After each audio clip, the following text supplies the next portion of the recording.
You see that headline right there? CHINA calls for urgent action. I don't know if you realize or seen what is going on here today, but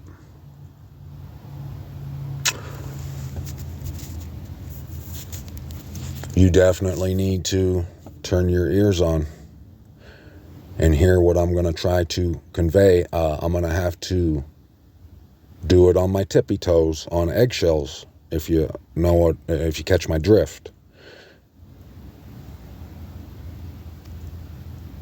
Your ears definitely need to be on, let me tell you. And I can't even put the pictures that need to be on here right now. The pictures that we should be looking at right now, I can't put that on there. Like I said, I just got taken down. But, and you know, there probably will only be a few watch this, but hey, I got to do what I got to do, right?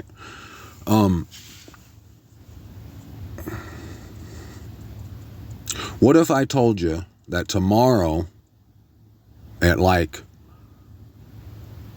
in the afternoon sometime, something crazy bad would happen, and you could go find the proof of it that it is? What if I told you that? And then if I asked you, it's in the afternoon, it's going to happen, then what can I ask you? What did you have going on in the morning? Like, what have you already made plans? You got to take the kids to school? We going into work? What are you doing? What's going on in the morning? Because once you see that thing is going to happen in the afternoon, are you still going to commit to your arrangements in the morning? What would I have to tell you is happening tomorrow in the afternoon? Well, I've been saying, put it in the comments sarcastically. I hope you understand that.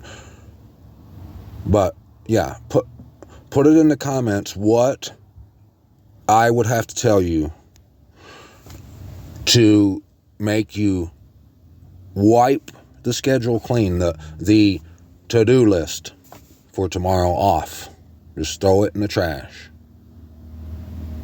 What would I have to say? That all the water's gonna be whatever? That what would I have to tell you? That a asteroid is going to crash into Earth right where you are tomorrow at 2:00 in the afternoon? Would that make you like if your plans is tomorrow to get up, take the kids to school, call the travel agency and get you and your honey's tickets for the cruise that you are going on a double date, whatever, in January to the Caribbean? What are you still going to do that? Are you still going to take your children to school and drop them off and see them at 3? If you see that something devastating is going to happen tomorrow at like 1 or 2 o'clock, what would I have to tell you guys to get you to change your plans?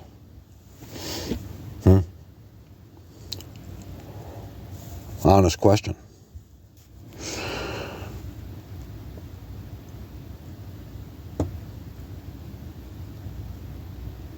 You know,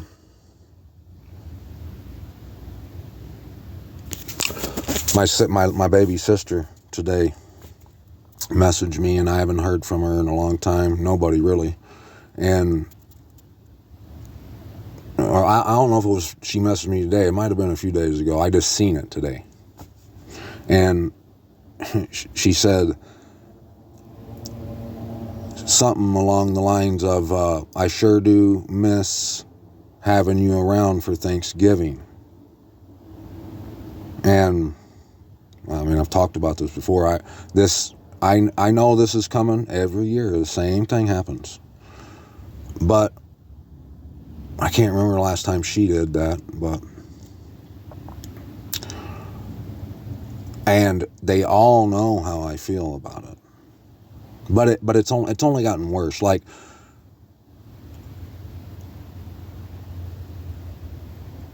have you seen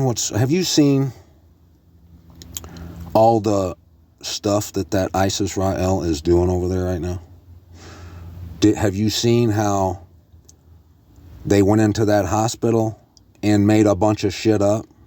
And it's so, I didn't even have to see all the debunking, the fact checking stuff that's went down from all the stations, all the channels except for Fox, but all the other ones, all of them, they're all saying, proving that the guy pointed at a piece of paper on the wall and he said this was the T guys' schedule or whatever, and had their names on it. They zoomed in and looked at that. It ain't got no names. It's a calendar. It's the name of the days. There was a girl made like a TikTok that said she was being held hostage, and there was these bombs going off outside, and she was like scared for her life. As soon as I seen that, I didn't have to see no debunking. I said that is BS 100 trillion percent. I could see. It was a joke. It was like a Saturday Night Live sketch, but worse. It was worse than In Living Color back in the day. I mean, it was horrible. And that's just two examples. And they proved that that girl, she was in some other place. The bombs that you were hearing in the background was sound effects. They edited into the video all kinds of just ridiculousness. And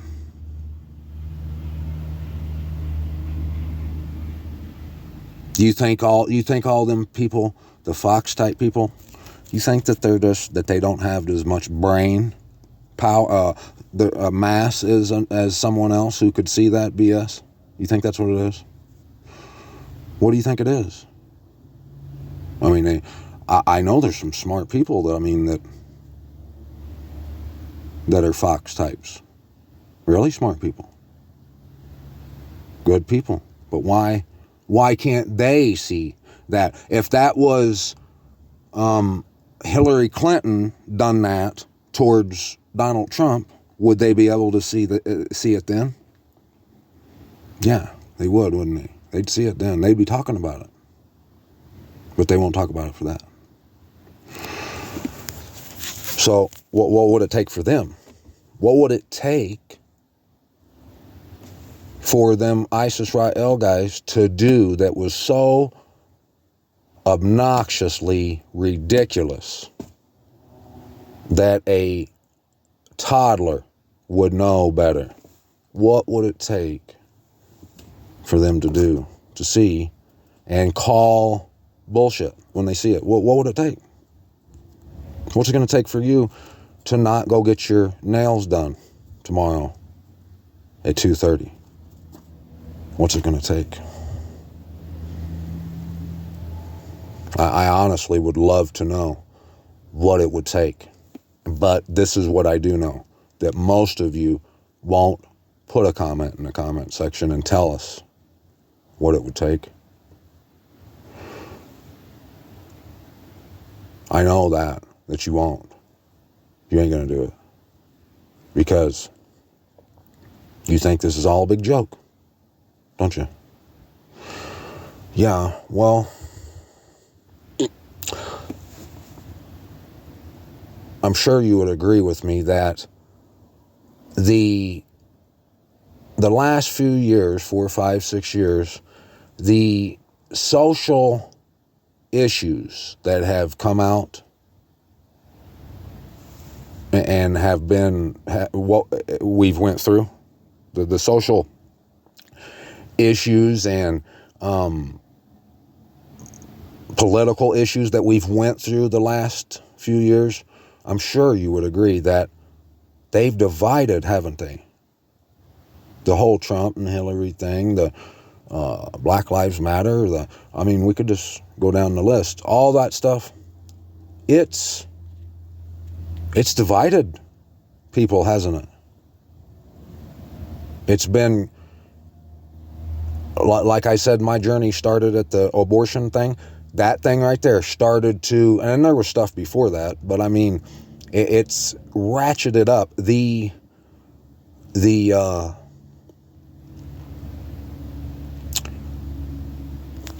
I'll put it this way. We've been voting, not literally, but we've been voting, casting our votes on where we stand on those issues. And we've been voting a lot more than what we did before 7, 8, 9, 10 years ago. Back then, we weren't dealing with all these harsh, sharply dividing political issues. We weren't. And I know you could agree with me on that. And I know you'd probably agree with me that it keeps getting worse and worse every year. Like when Trump first got in, the whole Russian collusion went on for and the impeachment, all that. People were bitching about that. One side wanted him put in jail, the other side didn't. Well, look at it now. Look what they're doing to him now.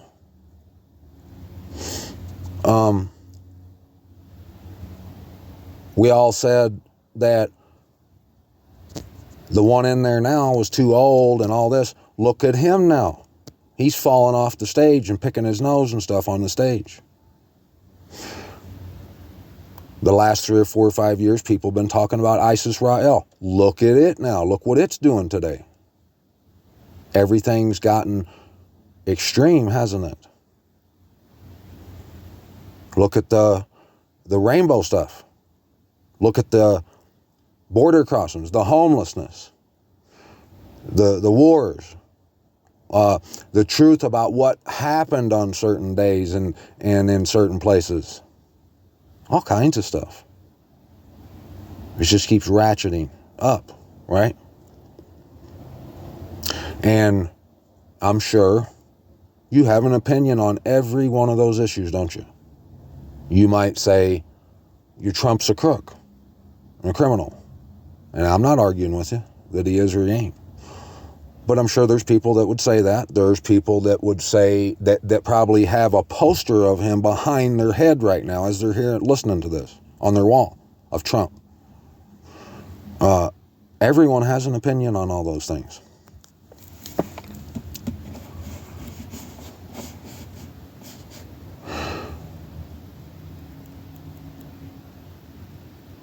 Those things are all, those votes that we literally don't cast, but we've got our opinion about everyone, and we usually tell, most people are outspoken about it.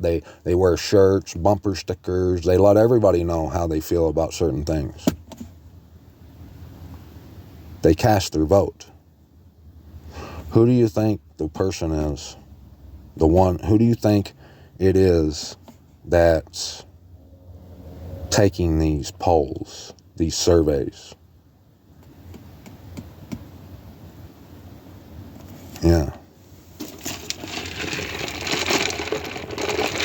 My baby sister, when I seen that message today, and it was funny because it took me a long time I didn't even know how to respond to it. And I can remember when the race between Hillary and Trump was taking place, that started to divide people during those kind of deals, like Thanksgiving dinners and stuff. I've been warned before I went to some of them things that to not talk about certain things when I came there. Nowadays, that didn't used to happen.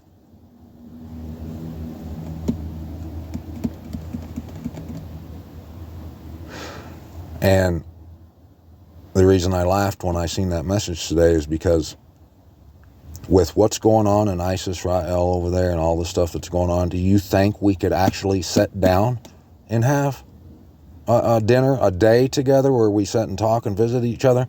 And look, this is the deal too. Really, most of my family members are, and most of the world, they're people who will support, like them Fox types. I mean, I don't know what it would take for them to say, man, they are doing something wrong. I don't know what it would take. I don't know what it would take. Trump, you remember when Trump said there was a hot mic instance, a time where he got caught saying that he knows that he could go down like on Fifth Avenue and shoot someone in the face and the people would still love him. He's not lying. Like, I don't know what it would take. So, yeah, you've cast your vote. These people, they've casted their votes, haven't they? You're seeing the vote hasn't been to see, I want to keep the ones that like Trump and I want to keep and get rid of the ones that like Hillary. That's not what that's not the reason that the poll's been taken. The poll has been taken because every one of us, you included, we all have our likes and, things we like, things that we would vote for, right?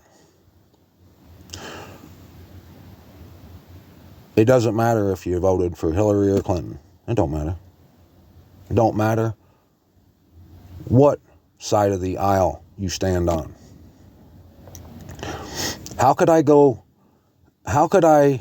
Why would I, listen, it's ridiculous that, and I love my baby sister, but this fight about the holidays have been going on with me for years, before all these real dividing things happen. Like, they know why I don't want to come to Thanksgiving dinner. They know. So just that alone, they know. I've laid out plenty of proof to show to them why it is we shouldn't, and that we'll die from all that stuff. So they always don't mind trying to make me feel guilty and convince me to come do something that they know how I feel about it. So just the fact that they don't give a shit about that, they don't care what I think, because if they loved me, if it was about seeing me, they would call in our message and say, hey, I know that you don't want nothing to do with Thanksgiving and Christmas and all that, and I respect that's your opinion. You're your own person. I'm not mad at you. I love you. But because I want to see you, why don't we get together on another day? Whatever. What day do you want it? It doesn't matter. That doesn't get spoken. So, and they know how, they know somewhat what I've been saying about ISIS-Rael. How do they think I would really come back and with them obviously not giving a shit about how I feel about nothing, and sit there with a bunch of people that, like, if it cut, because somebody's going to turn the TV on and you'll see the TV and the news and it'll show 10,000 little children blowed to smithereens over there. And they know what I think about the place anyways. And they think I'm going to set that, like what? Why would I want to go? It's so hysterical. It's so hysterical. And every one of them people, I could say, even to my baby sister, bless her heart, I love her. I could tell her, I could say, little sis, tomorrow at 2:30, this is going to happen. And show her the proof and say, see, that's not me saying it. This is official documents here. It's going to happen. And it could be something that she could put the clues together, two and two together, and she would be able to know it in her mind for sure. It'd be confirmed to her that, yeah, this is going to happen. And I bet whatever she's got planned for 2:30 will stay according to schedule. So, yeah, there's been a poll that's been taken. And everyone has voted. And it's not for Trump. It's not for none of that stuff. It's life. There's two candidates. You can vote for one or the other. You either vote for life or you vote for death. Can't get no more simple than that and more plain than that. Look at this verse of the day.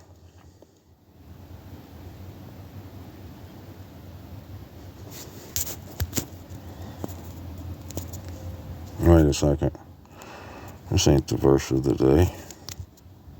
Or is it?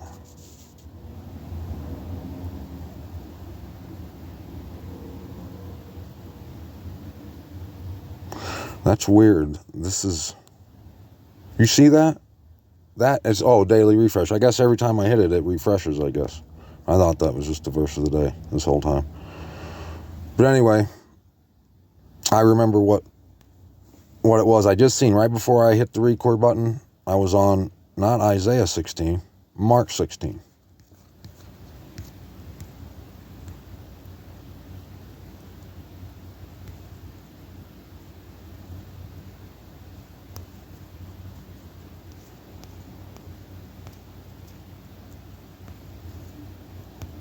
Right here. And he said to them, verse 15, and he said to them, go into all the world and proclaim the good news to every creature. He who has believed and has been immersed shall be saved, but he who has not believed shall be condemned.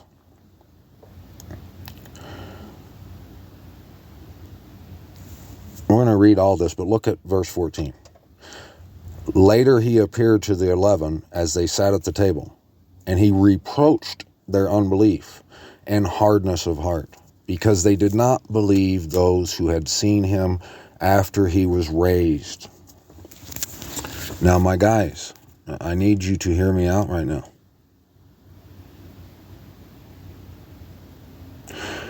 Most of you are someone who probably have talked about circumcision of the heart plenty of times. Am I wrong? A lot of people. And let me ask you right now this question. Do you believe that you have a heart of flesh or a heart of stone? Should I dare ask you to put your answer in the comments? You really think I would expect it?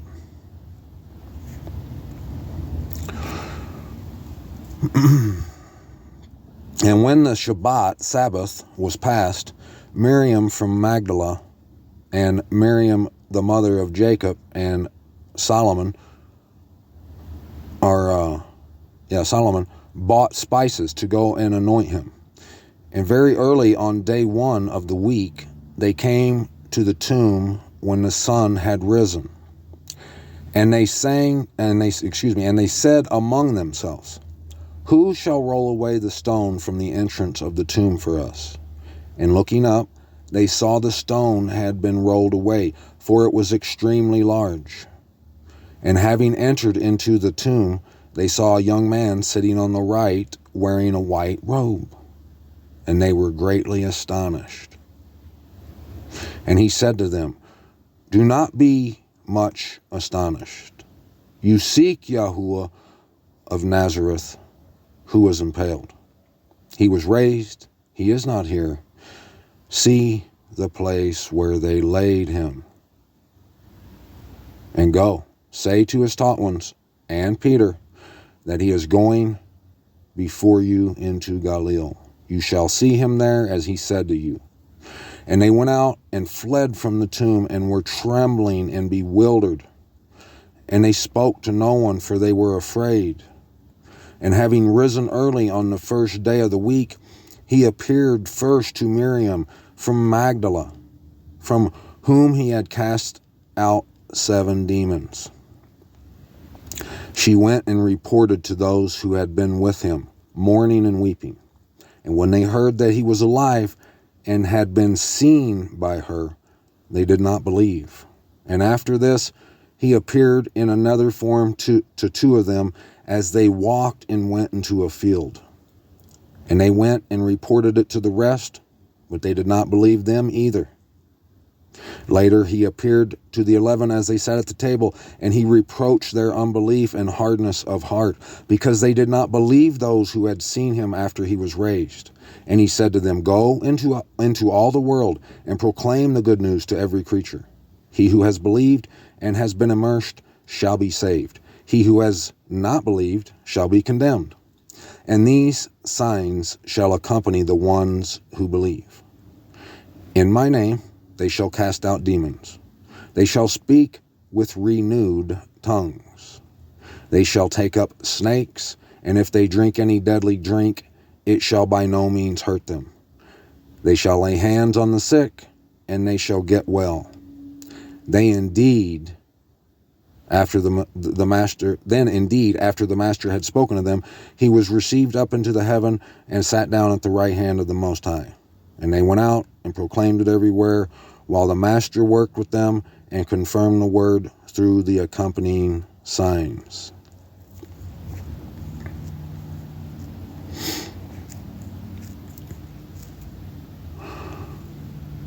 This, my friends, whatever, if it's 8:45 for me, and you probably won't get this till tomorrow, but if you get this tomorrow at 7 or 8 o'clock at night, and you hear this, and your normal routine is to watch your television show at 10 o'clock, or, you got what you're interested, what you do, what you're watching, what you're doing, your own little hobbies, whatever. There ain't nothing. There is nothing that in any way, there's nothing that should be being discussed than what I'm about to show you. If the topic of UFOs intrigues you, and you could go watch Ancient Aliens, if you could knit a sweater all day, or play a video game, or go to bingo, whatever it is, there's nothing, none of that stuff is ridiculous compared to the absolute mind-blowing, divine miracle I can show that I got to show you right now. There's nothing else that anyone should want to do. But right here in this chapter, it tells us what people do. It's what they do. But I know that you probably didn't catch what that whole Loki thing was saying. I mean, just the one phrase, Citadel at the end of time, should have everyone talking. Okay, everyone should just be talking. It should be all the talk right now. All that stuff. All of the stuff that we've been talking about. But it's not going to be. But it should be. But, okay, so, and normally I wouldn't talk about this, but, I mean, what would I have to, what could I be, what do you need me to talk about that I have your undivided attention? Could I tell you that at 2:00 in the afternoon tomorrow, the town you're living in is going to be removed? I mean, would that be enough, or is it, or do I need to crank it up a notch and think of something more extreme? I mean, I don't know. But so, the Most High, what he's given me, and I'm trying to show you guys, I don't care. It doesn't matter. I can't help but sing about it. And you would too. And if you wouldn't, you're crazy. That guy, Tom Hiddleston, right? He played Loki. In that series, in the Loki, it says that he was able to, like, contain the power of the past, the present, and the future, or whatever. And it's fantastical in the way they write it in their stories, like he's doing some kind of magic thing. But what that represents, because it's all symbolic, that represents the understanding, like history, what happened, like the image of the beast and Isis Rael, all these things, like he steps outside of the time variant, whatever. And that's what that it symbolizes. Right here, we just read, where was it?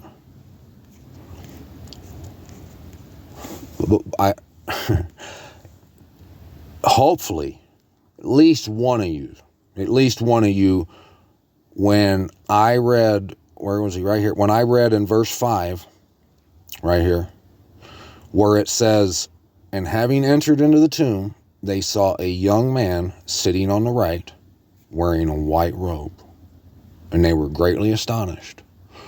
When I read that, I'm hoping one of you said, there's that guy in the white robe. I mean, how many of you even know what I'm talking about right now and don't think I'm just absolutely it's ridiculous and don't have a clue what I'm talking about?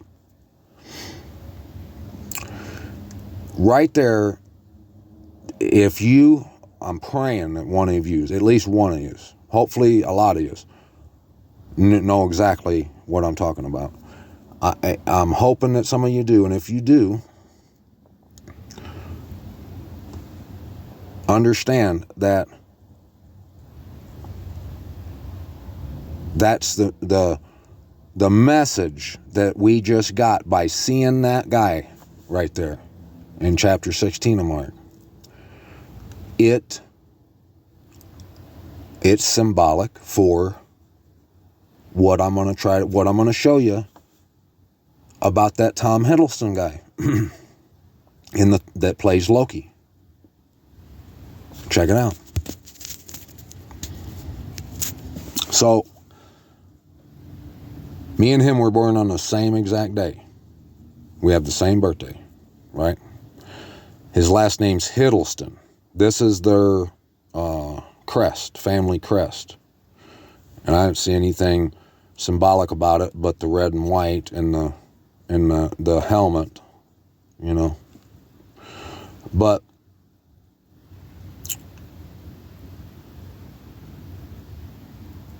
the surname Hiddleston was derived from a pre-existing place named Hiddleston in the West, Riding of Yorkshire.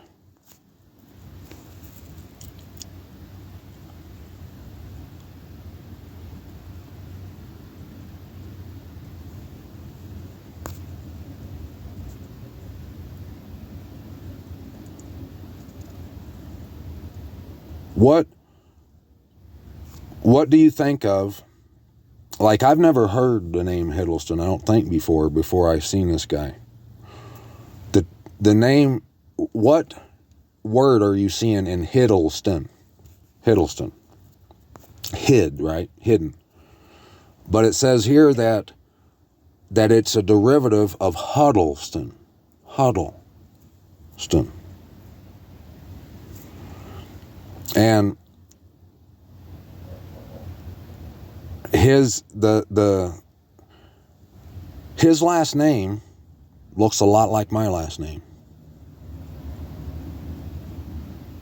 And the other day, it wasn't too long ago, I was talking about about gemination. I don't know if you know what gemination is. Gemination is when two D's are used in a word. Like Shaddai. When I was talking about Shaddai, that's when I mentioned the gemination. Two D's. He's got two D's, right? And where is this?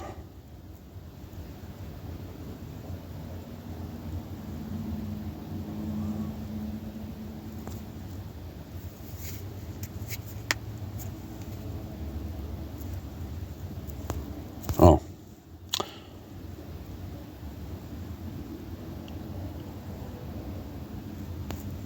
There's a bunch of numbers in there. I ain't going to get into that. But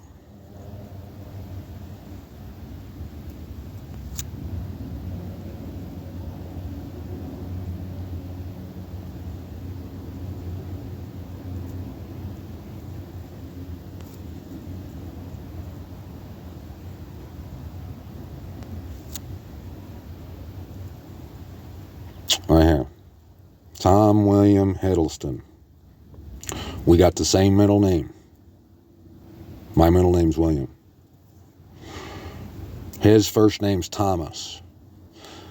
My last name don't have two D's. It's got two R's. So you can probably guess which name that is. So really, basically, I mean, the only difference in his name is Thomas, and instead of the R's, he has the two D's. What was the story, if y'all have been paying attention, what was it saying about Loki in those articles I read? What was the beat that I played? And I talked about the first beat that I made. I named it Back Around, right? Back Around. And what was it saying? It was saying Loki means loop and roar, all the stuff that I said.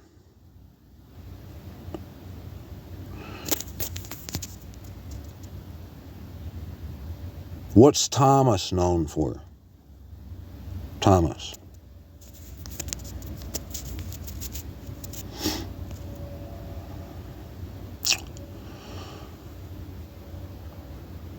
Thomas comes from the Hebrew word Taom, meaning twin. Twin. It came into English via whatever. Twin. Means twin.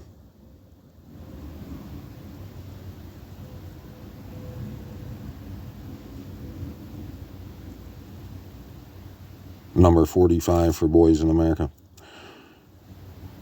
What's William mean? William means will, desire, helmet, protection, resolute protector.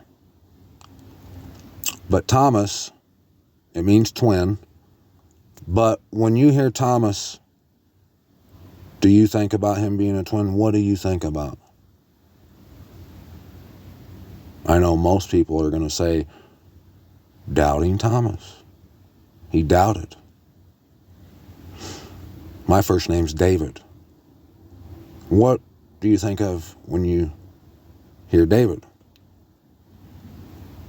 I know everyone probably thinks of him killing Goliath. What's the D stand for? The Dalet, the epic D. What's it stand for? A door, right? Door. What's R stand for in Hebrew?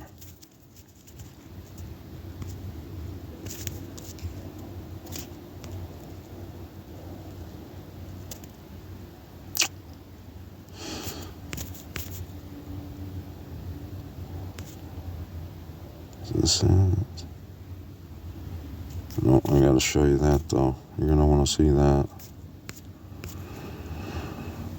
So R is for Resh. Rosh or Resh. The new year. Rosh Hashanah. The head of the year, the new year. Rosh. It means head. Man, beginning, top, rule, inheritance, possession. Now, I know most of you, if not all, y'all think it's just my imagination, that I'm a little cuckoo, that I'm thinking that somehow I was thought of when that Loki was written. I know you understand. I know that's what you understand. I know that's what you think. I know. But if I am just imagining things, why wouldn't his name have the R's and mine the D's? His first name means twin, like your doppelganger, you know. But when you think of Thomas, you think of doubting Thomas. And the story that we've been reading about Loki is about how far he's came, and now he understands more deeply. And now he's actually ready to sit on the throne. Where? At the citadel of the end of time. Because he overcome the time variance. Okay? What's the odds that he was born on the same day? His last name looks just like mine, except his has got 2 D's, which is door, which would be the beginning. You open the door. That's how you go, right? That's the beginning, basically. And then the R means Rosh, the head. David means faith. Yeah, it means beloved. People think of that. But as far as what's David known for? Yeah, we can say Bathsheba, all kinds of stuff. But the overwhelming majority of the population would probably say he killed Goliath. What did that story tell us? Everyone laughed at him and said, "You go back, little boy. You can't. You're going to kill with a slingshot." And they laughed. What happened? The rock hit him in the head. Booyah. It was over. Why ain't my name like Bob or something? Why would his name would be doubting Thomas, and mine be David of faith? And that's not even the half of it, you guys. Not even the half of it.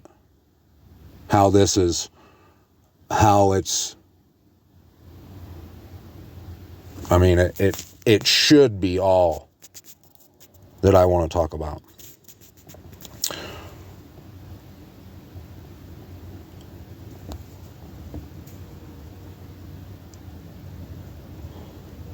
In most Semitic alphabets, the letter Resh and its equivalents is quite similar to the letter Dalet and its equivalents. They're only distinguished by a dot. The Ra has one on the top, I think that's what it's saying, and yeah, Resh has a dot above the letter, the Dalet below.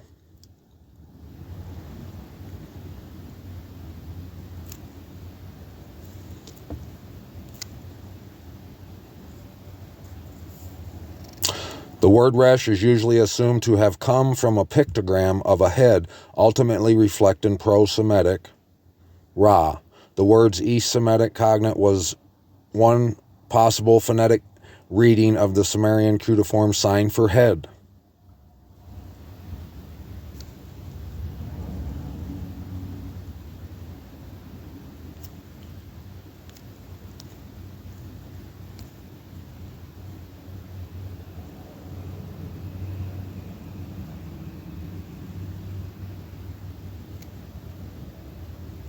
His whole story, if you read this guy's story, look here. The Hiddleston motto. The motto was originally a war cry or slogan.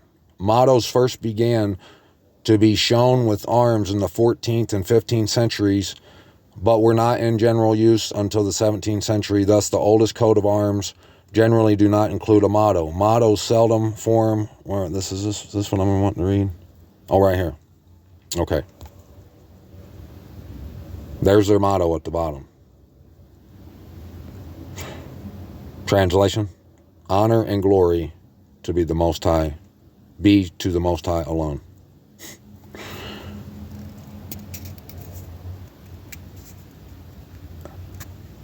I used to, and I used to get into Marvel movies back in the day. Now I could care less about none of it. I don't care about none of that stuff. Nothing. Except for the Most High, life. That's all I care about anymore. But he, back in the day when I used to like Thor and Iron Man, and when I would watch them Thor movies, I couldn't stand Loki. He just irritated me looking at him and the stuff he did. And if you think about his story, I've been telling you, like I told you in the last video, I said that in that story, you're going to see them laughing at you, and you're also going to see that and have it confirmed that this age was made for his children. I'm not lying. We've seen it in his word. He says it in his word. He says, I'm going to make them mighty men and women. They're going to walk up and down and be rule and reign. That's what it said. He's not lying. And here's your sign. Most people are laughing because I'm claiming, I know that I'm claiming that there's some kind of, there's something going on with what I'm reading and telling you about this Tom Hiddleston and the whole Loki story. You're thinking, yeah, you're laughing. There's your sign. There's your sign. What would it have taken for you if you would have been who we just read about in Mark? What would they have had to told you when they come back and said, Messiah, he's risen from the dead, like he told us he was going to do? What would they have had to tell you? What would they have had to, what did they have to tell you without him standing there for you to believe it? Put it in the comments.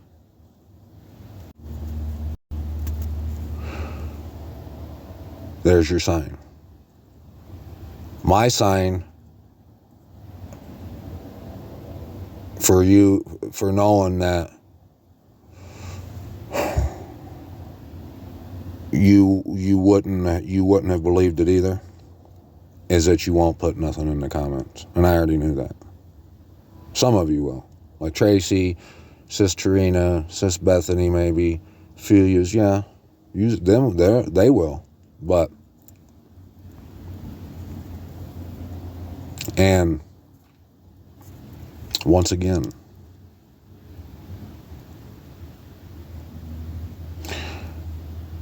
there ain't nothing else to talk about.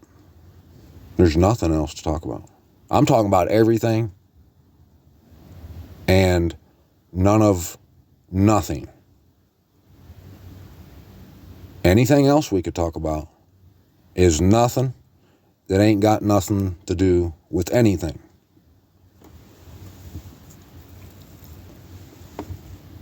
Like I said, what would I have to tell you? What would I have to tell you that's going to happen tomorrow?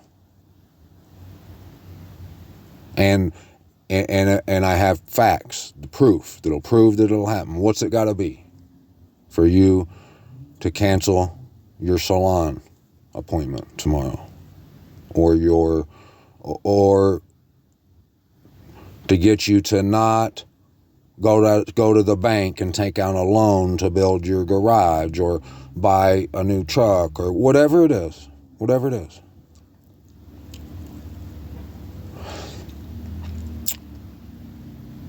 I always tell you that, every day it's school and stuff, but y'all just can't. It's just, I couldn't even begin to try to explain it, because ain't nobody gonna believe it. They'd never believe it. The stuff that I go through every day and see, not go through, I'm blessed to be witness to every day. And like today, I was tested on my resolve, on how my trust, my leaning on him. And a situation arose where a lot of times in the past, I would have probably freaked out and panicked. And that thought came to my mind at first, because I used to do that. And, I've been getting better, little better, with each new day. And today, it dawned on me that I've come to a spot to where, like, I lean on him more than it outweighs any fear that I might have. Like before, I would always be like, yeah, but what if he don't do it? Like what if he don't take care of me? I mean, I gotta get it done and do whatever. I would have normally panicked. And after a while today, after I got through the brunt of it, and I seen that it was just like all them other times, that he always got you. I was surprised about, not surprised, but because I never really thought about it, but it just dawned on me how well I took that. And I'm not tooting nothing. I'm just saying my faith he's done so much with me that you just wouldn't believe. And like all the stuff like Thunderbolts. Why do you think that cartoon? Which one of you can tell me why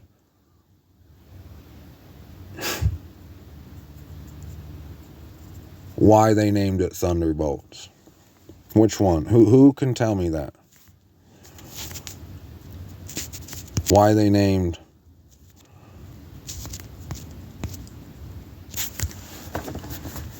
those heroes, whatever they were, Thunderbolts? That's, like, as soon as I seen it, I was like, And that's where my faith has come to. And in the beginning, I did have faith, but not really. And I've talked about this before. Like, before 2015, 2016, 2017, I started to believe, like, in like really start to look in 2009 a little bit, but then 2012 and 13. And then I never have quit looking for the truth since then. But before that, back in 2009, 8 and 7 and stuff, I would have told you back then that I believed, but I didn't believe. I would have been just like anyone else. I wouldn't, whatever I had going on in the world, that is what I was doing. And the Most High was just something we talked about. That's it. There was no proof of nothing. Well, and when I started this journey, when I got hired by the Most High, I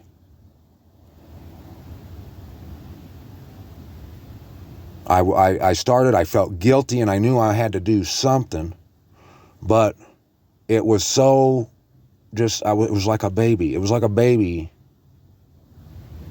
that I didn't know what to do. And can you really blame me? Like, where was my instruction? Where was my role model as far as that goes? Like, there wasn't no one. There were people trying to get me to be a preacher and stuff like that, and like read my scripture verses every night and pray and everything every night, stuff like that. But there was no truth being instructed, no truth being taught to me, all growing up. And just about anything I've ever learned, which isn't much, I've had to learn the hard way.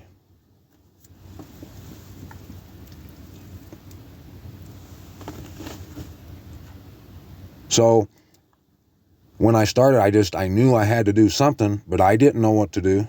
I still don't know what, really. I'm getting better, though. Today, I was like, man, I'm tired, and then there's every excuse out there that I could grab and to use to say, I'm not doing it tonight. I'm not doing it. But every day, at the end of the day, what is on my mind, what I've seen, what is happening with me, it's all, I have the, I'm going to get on here and talk about it every day, whether anybody listens to it, because I have to tell it, and I have to give all esteem to the Most High. It's all I want to do.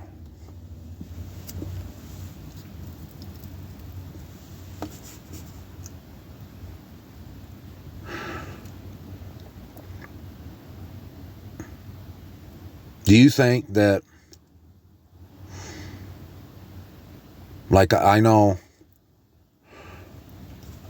just off the top of my head, an example, I guarantee you I know someone who, I drive a 04 truck, and I know there's plenty of people, but I'll just pick one an example. One person I know is thinking that I got a 2004 truck that I drive. They're thinking right now that that's a shame that I got an old pickup truck like that, and that it's a shame that I ain't got a brand new one, right? Here's a survey for you. Put 1 in the comment section if you think there will be one person in all the people that will be gnawing and gnashing their teeth. Put 1 if you think there's even one person that's gonna be standing there that day that's gonna be saying, man, why didn't I get a new pickup truck? Man, I wasted my life, man. Why didn't I trade that truck in, and why didn't I just go and put them extra hours in every week and trade that thing in, went and got me a brand new one. Man, I wish that had got me. If I could have just had a brand new truck. Do you think there's going to be anybody saying that?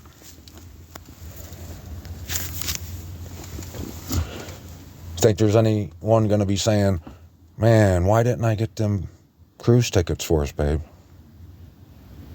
Man. You know all them times that we could have saved up for a cruise, but instead we went and did this, and now look, we didn't get to go on a cruise. We're now here, and we're standing here gnawing and gnashing our teeth, going away in torment, dead, done. Or no, here's a better one. Put 1 in the comments if you think that there's one old person that's been on their deathbed, that was dying, and they knew they had little time left. Put 1 in the comment section if you think there was, in history, there's ever been a person in that situation that was thinking, man, if I would have just had a nicer house, if I could have just worked a little bit more, and I'd have had, I'm dying, I got $60,000 in the bank. Why ain't I got 120,000? If I could have just had 120. Is anybody going to put... I won't be surprised if somebody puts 1 in the comment. I won't be surprised either way, I guess. It doesn't matter what we could talk about. It don't matter. The whole Bible has been telling us what we gotta do. Not what we gotta say or how we gotta feel. Nope. It only says what we have to do. Messiah, he went to the guys in the boat and he said, follow me. He said, pick up your stake. You have to follow me. You're going to die in your unbelief.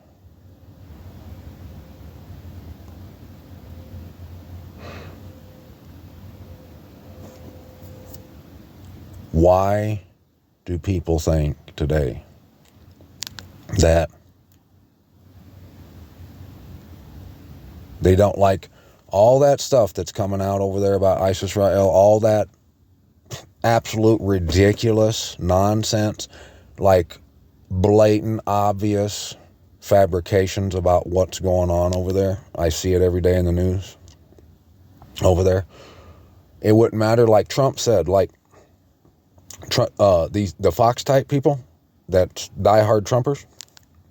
He got in that hot mic thing. He got caught saying that he knows he could go down on like Fifth Avenue and shoot someone and kill them, and his fans, it ain't gonna matter. They'll still love him, and he wasn't lying. I don't know what it would take. What would it take? What's it gonna take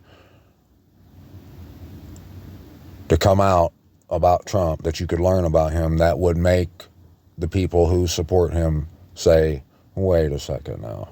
I can't be out here beating this guy's drum. You know, what's it going to take?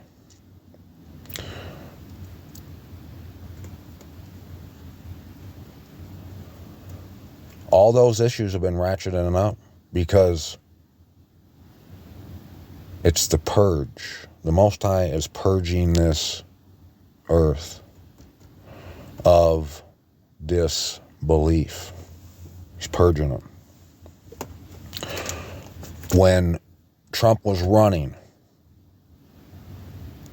I told people, and I was pro-Trump, I mean, to a point, but I still didn't want to give I wasn't pledging my allegiance to no man, all that crap, you can have it. I was telling people, like, don't put a Trump sign in your yard. If the only sign that needs to go in your yard needs to have Abba Yahuwah's name on it, and that's it. It's a joke. It's an absolute joke that there's people out here fighting over this stuff. And the only one thing that matters, it's a joke to them. They take that as a joke. But yet, they all Bible thump and proclaim and profess and look down their nose. But this stuff right here, they don't want to talk about it. My baby sister, if she, bless her heart, I hope that she never finds herself gnawing and gnashing her teeth. But if she does, do you think she's going to be saying, why didn't David come to Thanksgiving dinner? Do you think that's what do you think she's going to be upset? What do you think it's going to be? Why do we have to have Thanksgiving dinner? Look, Nobody wants to see each other. Nobody cares about nobody unless it's the holiday. And I'll just put it right out there. The only reason people care about you coming to the holiday is for the Facebook picture. Don't get it twisted. That's the truth. I don't care what anyone says. That's it. And as far as who I'm talking about. When we do go, we eat and stuff and laugh a little bit, and usually everybody throws their little jabs and stuff and lets the other one know what they've been talking about them and thinking about them and what they think about them. And then after the food's done, it's like it kills everybody to have to sit there for a few hours and pretend to like being around everyone. And then when someone finally says, well, I guess I'm getting tired, everybody's like cockroaches, so they're like, boom, gone. See you next year. Why? And they don't care to invite me to my face, knowing how I feel about it, knowing that that's how it is. So everyone's after their own greedy gain so bad that there's no lines that people need to worry about crossing. It's like the gloves have came off. It's a free-for-all. And my baby sister's the most like innocent, sweet, young, like lady that like she wouldn't harm a fly. She wouldn't. Now my older sister, complete opposite. But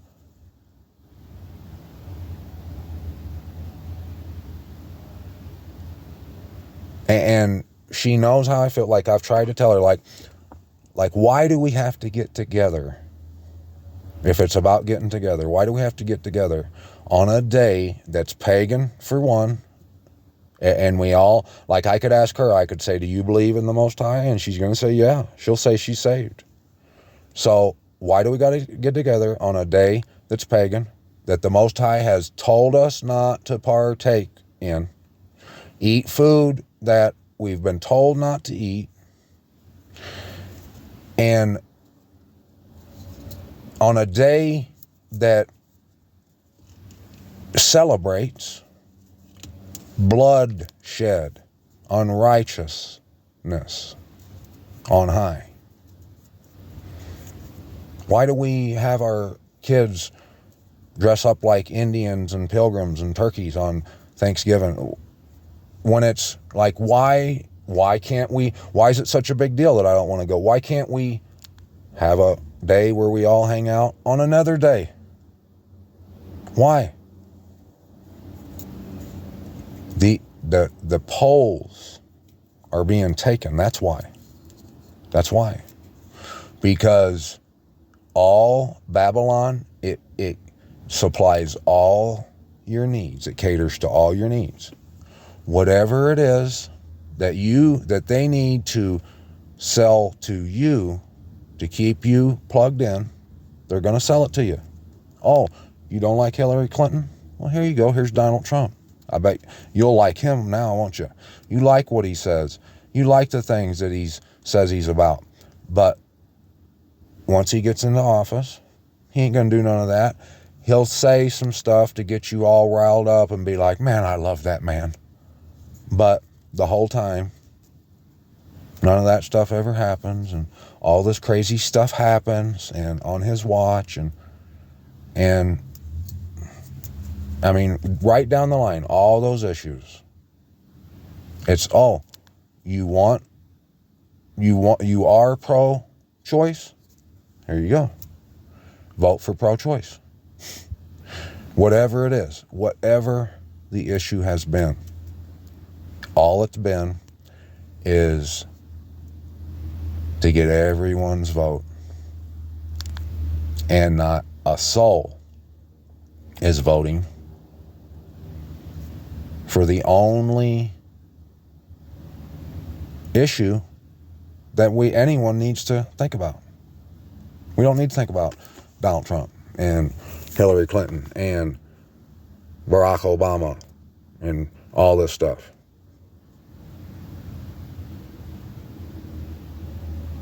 We've been told.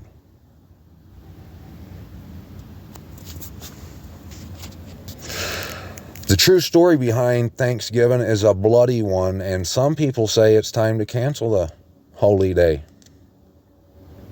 American mythology holds that Pilgrims and Native Americans united 401 years ago for the first Thanksgiving. Wait a second. When was this article made? It was written in 2022. Last year, 2022. So that would mean that this year... But the peace didn't last. The settlers and native people were at war a generation later. To some, the holiday is the only reminder of oppression experienced by Native Americans. No, it's not. No, it's about the Pilgrims, and they had fun. They had a good time that day. Yeah, it don't matter. I don't care what happened back then. I want to eat turkey and ham. I want to watch football and gossip and totally ignore how others feel and their convictions. I want what I want, and I want it right now. Like Burger King. I want it my way. Thanksgiving in the U.S. is traditionally a time for family and food.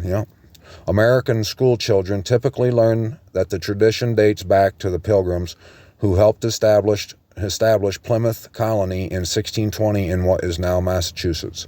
As the story goes, friendly Native Americans taught the struggling colonists how to survive in what the Europeans called the New World. Then everyone got together to celebrate with a feast in 1621. Thanksgiving 2022 would mark the 401st anniversary for the first American Thanksgiving.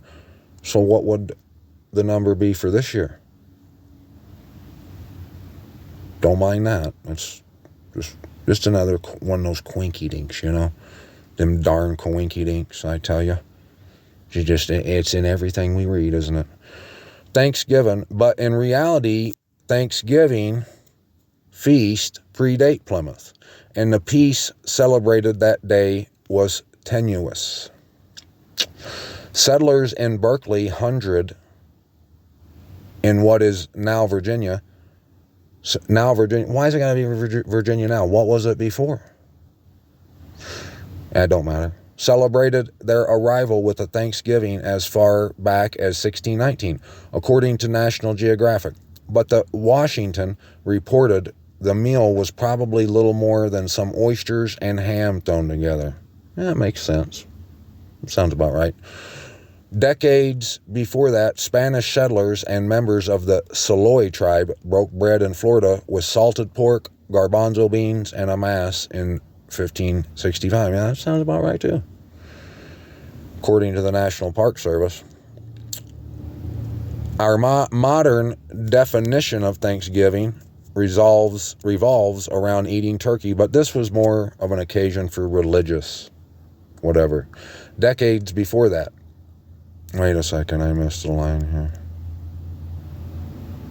Was occasion for religious observance in past centuries. That pilgrims, you remember what the word pilgrim means, don't you? Pilgrim? Would most likely consider their sober 1623rd day of prayer the first actual Thanksgiving. What was that about? Others pinpoint 1637 as the true origin of Thanksgiving, since the Massachusetts Bay Colony's governor, John Winthrop, declared a day to celebrate colonial soldiers who had just slaughtered hundreds of Pequot men, women, and children in what is now Mystic, Connecticut. Who's playing today? Is it the Cowboys playing? I'll take some more cranberries, Sally. Okay. Regardless, the popular telling of the initial harvest festival is what lived on, thanks to Abraham Lincoln. Thanks to, like I showed you, like those books that the narrative that they told all the authors, all the libraries, all the archive people. They said, this is what we have to make the history books say, and we teach the children this. In the Works Project during the Great Depression, they spent $6 billion for. That was the narrative, and that had to have it. There was guidelines. They had to say that the Indians and the Pilgrims sat down and enjoyed a nice little feast together.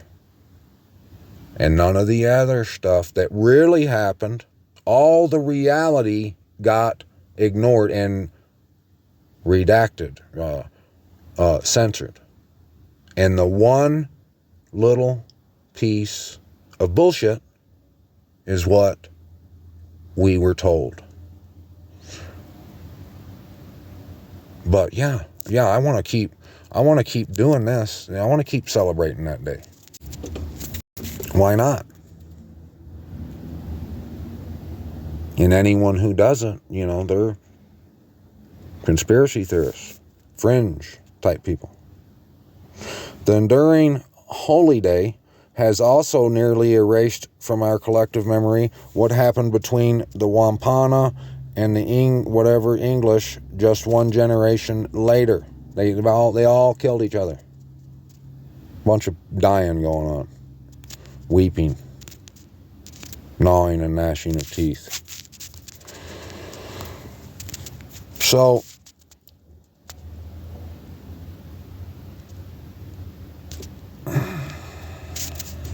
it's funny. I've been talking about the thunder and lightning. Some of y'all might not know, but I'm a lightning rod man. I've installed thousands, I would say, lightning protection systems. There I am. Not the guy on the left. That's me too, but the guy on the right there. I've talked about it here a few times on the old channel. See the wire there, lightning rod wire, and it's just like Abba, he's got that sense of humor, and he's just so considerate and thoughtful. Back at that time when I made Back Around, I talked about something that's got to do with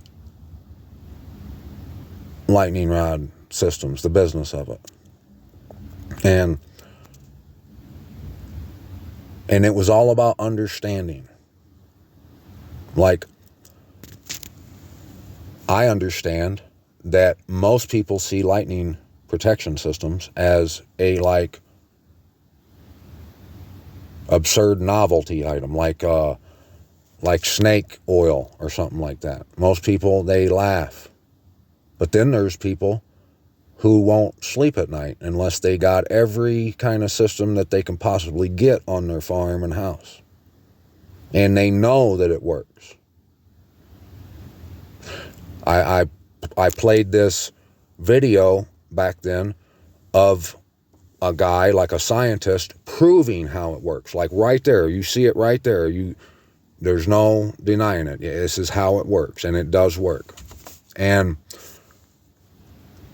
most people think, if they do believe that they work, they think that lightning is that a lightning rod is meant to take a lightning strike, for lightning to hit it, and then it will travel safely down that wire into the ground. That's what the majority of people believe. And they'll tell you that. And the whole customer knows best thing, when people believe that, and you'd just be a damn fool to sit and try to explain it to them unless they asked you, because they are going to think you're crazy. They want to believe what they want to believe. And back then, I didn't care what they believe as long as they was paying me. I don't care. I don't care if you believe that it makes your hair straighter. If you want me to do the job, pay me. That's all I care about. Well, anytime I would try to say to someone like that, try to suggest how a lightning protection system works, really works, and that it's way better than that, than what they're thinking, they're not buying it. They don't believe it, and it just pisses them off, and I've lost jobs, customers like that. So at that time when I was making that video, I was talking about understanding how they have to know, like they've probably, them farmers that had told me that it's meant to take a strike, I know they've probably been looking out the back door one day throughout their life at one point or another and seen lightning hit like a tree and just exploded into like toothpicks. I know they've probably seen, I've seen lightning striking, like it ain't no joke. If it hit that lightning rod, there would be nothing left. That's not what it's for. And this, it might be hard to believe, but this is just the truth. When those systems are a grounding mechanism, a building gets static electricity built up inside of it. And if it can't come out and release out into the air, when a storm comes, the lightning will strike there because it's a reaction of all that static buildup, all the energy in the air right there and in the ground and in the cloud. When you put lightning protection systems on it properly, and they're working, it alleviates that. And how that really works, I don't know. I'm not a scientist, but that's how it works.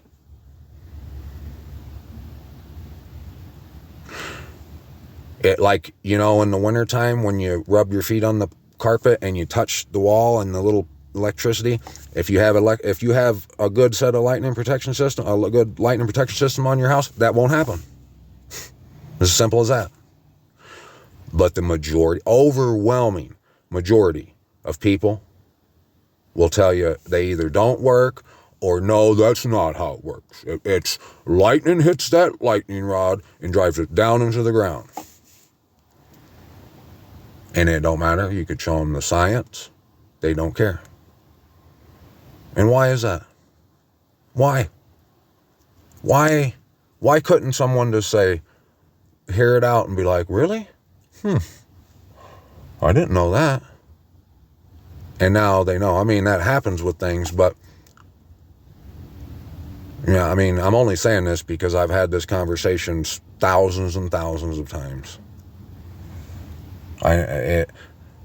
Most of those conversations, if not all of them, they all went down the same way. They said that they didn't believe it. They refused to believe that that was the case. And that they knew that it's designed to take a strike. So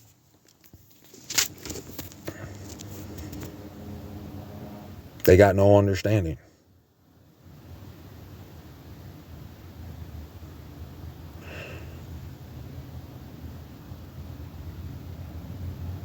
And the proof could be like, just keep hitting them in the head like every day. Like, some people believe as long as you got a lightning rod on the tallest thing on your building that nothing else is going to get struck because that one, or there's a tree taller than that. And that comes from them thinking that it's meant to take a lightning strike. But yet, them same people would call you and want you to come do work for them and say, and they'll be sitting there telling you, they'll have just told you that they know that it's meant to take a strike. And as long as the tallest one is grounded, that's all they need to worry about. They'll tell you that, and then they'll say, but I need you to fix this. For some reason, that little building over there keeps getting struck and burning down, keeps killing my hogs or my cows. And you could say, well, that's because you have to have that one. You know what I mean? It doesn't matter. They won't acknowledge it for one reason, and one reason only.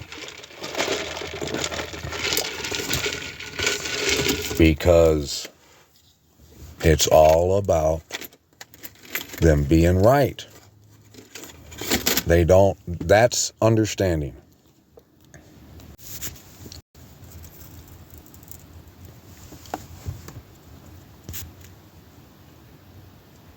Most people, when I read this a little bit ago, they probably said, that's the angel, or they don't see how there's any significance in what verse 5 says here about the young man wearing a white robe. They probably laughed when I was pointing out the striking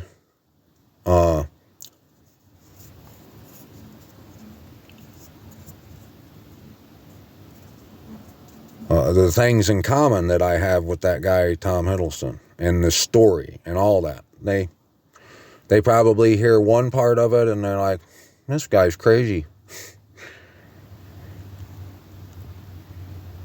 How many of you understood why I said that the fact that guy's talked about right here in verse 5, it's the same reason that what we read about Loki is so significant. It's all the same reason. In 14, when the Most High showed us probably one of the most powerful things that you can even imagine, when he showed us what chapter 14 of Mark is, what it's telling you, that it is what you have to do in life. It's the short form. It's the instructions summed up from verse 1 to the last verse in chapter 14 of Mark. That is the journey, the path that you have to walk down. It tells you that. But most people, hardly any, are gonna even hear it. They don't care. But most of those people that won't even hear it, they're probably people that put on big Passover festivals, and they'll tell you about how Messiah was the Passover lamb, and they talk and they write books and they do all this stuff about it, but they won't talk about that. And why? The same answer every time. However you want to slice and dice it. It's always coming down to the lust and the cares of this world. What am I going to do? I can't. How would we eat? I mean, where are we going to live? What about this? What about that? I mean, could you see Messiah saying, come with me, come out of that boat, Peter and you guys, and them saying, well, what about this and what about that? And him saying, yeah, you're right. No, you're right, guys. Yeah, today probably isn't. Today ain't a good time, is it? Okay. How about next week? Let me look at my schedule. Would next week, next Tuesday maybe? How's 2:00 on Tuesday? Are you going to be free at that time? Maybe I'll come back then. I'll just come back then. Don't worry about it. That's what everyone expects. Everyone expects the Messiah to put his mission, his life, all this stuff on pause so we can get our nails done. We can go to the Caribbean. We can eat some ham and some turkey with some people who want to kill each other and talk shit about each other 365 days out of the year. Because every day, that's what we do. And the reason we do that is because that's what Americans do, because we think that some Pilgrims and some Native Americans had a festival together. But in reality, a bunch of innocent people that were minding their own business got murdered and slaughtered. That's what happened. We're doing all that because people lied to us, they're laughing at us, and they want us to just keep doing it. That's why they have these big holiday super centers like Walmart, where when one holiday's over, it ain't 2 hours. But when Christmas is over, 2 hours later, Valentine's Day stuff's up. As soon as it's over, St. Patty's Day, so on and so forth.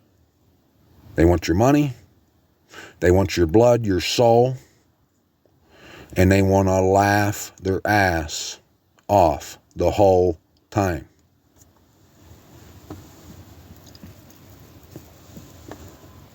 And the only resolution to that, anytime it's spoken, y'all laugh your ass off the whole time it's spoken.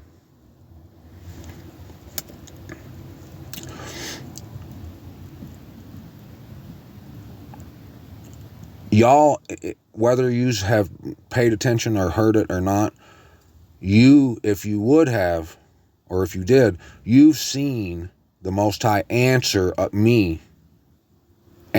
questions in the most miraculous fashion, the most Yahuwah fashion, like only in ways that only he could do. You've seen him, you've seen those moves, you've seen them.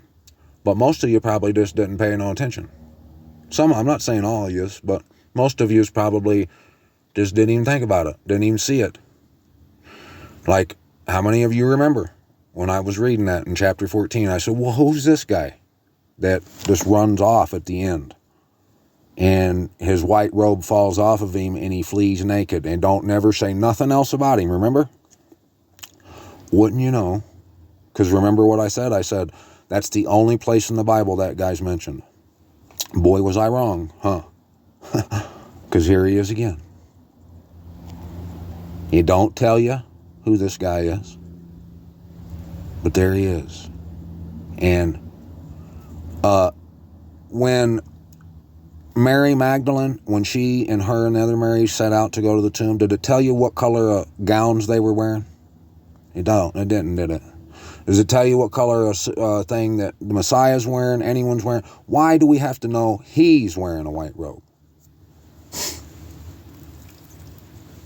Just more of that fill, ain't it? Just more of just the guy, whoever wrote this, just being a rascally rabbit, you know. He's creative. Is that what it is?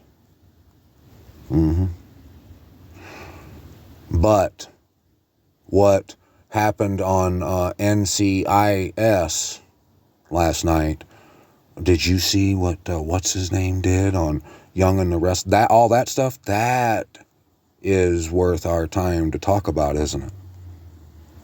Those kind of things. What did Kim Kardashian do yesterday to Kanye West? But the only thing that matters, people laugh their ass off at.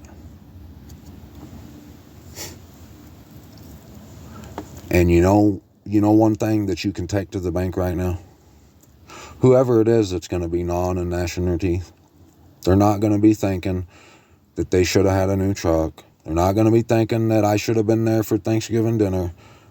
They're not going to be thinking about what they could have got and should have got. They're going to be thinking, they're going to be just screaming for one more chance to not eat Thanksgiving dinner, to not care nothing about a new truck. You can have the trucks. I'll do anything. That's what they're going to be saying.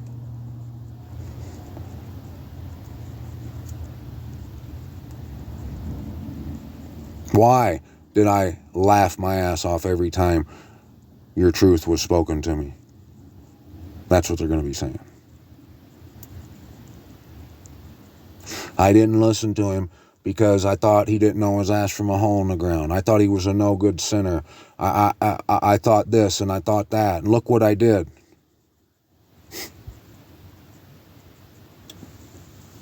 Didn't care nothing about him.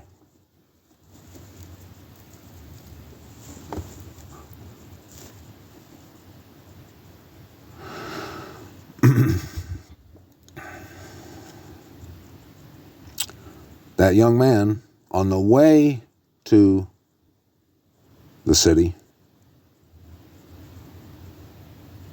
he fled bucket naked when the heat was on. Peter, he didn't know nothing when the heat was on. He speaking no English.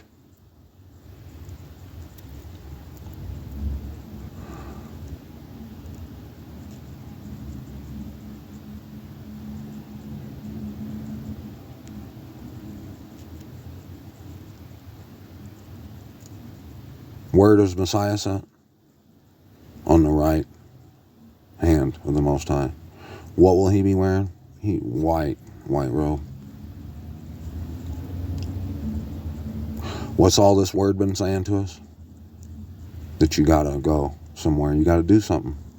Yeah, you got to. Is it just a coincidence that this is the 402nd Turkey Day? Is it a coincidence that I'm 42, like that Tom Hiddleston, and 42 years is what a hired man is to work in a jubilee, and then he gets his rest, which would be in the year 2024 when I turn 43? Is that all just a coincidence? Probably, huh? Is it a coincidence that he's told us what the image of the beast was? And I've been saying it right here over and over, what the mark is, what all that stuff is. And nobody cares. Anyone that might comment or say something, talk about it with me, no one believes it. No one's coming on and saying, or you don't have to say it, but no one's doing it. No one's even looking at it. But we can go and talk about RFID chips and a credit card or something, or something like that, and that's the mark of the beast.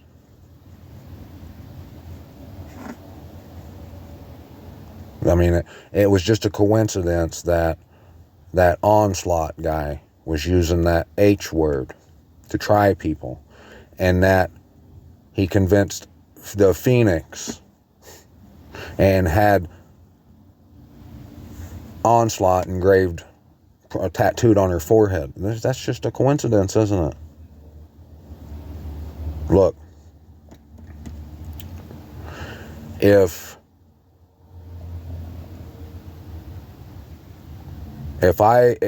what I've told you so far, and just in the last probably 20 videos, 30 videos, if all that you ain't paid attention to and tried to understand and take heed those warnings,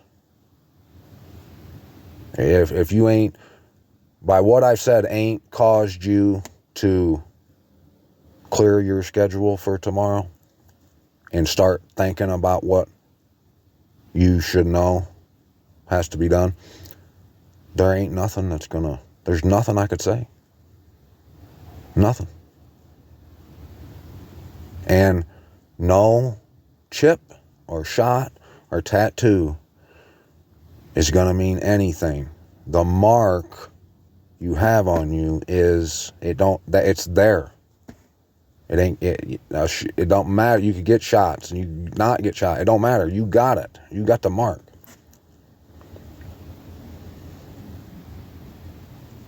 The Most High said, don't harm the grass or the trees until you seal all my servants on their forehead.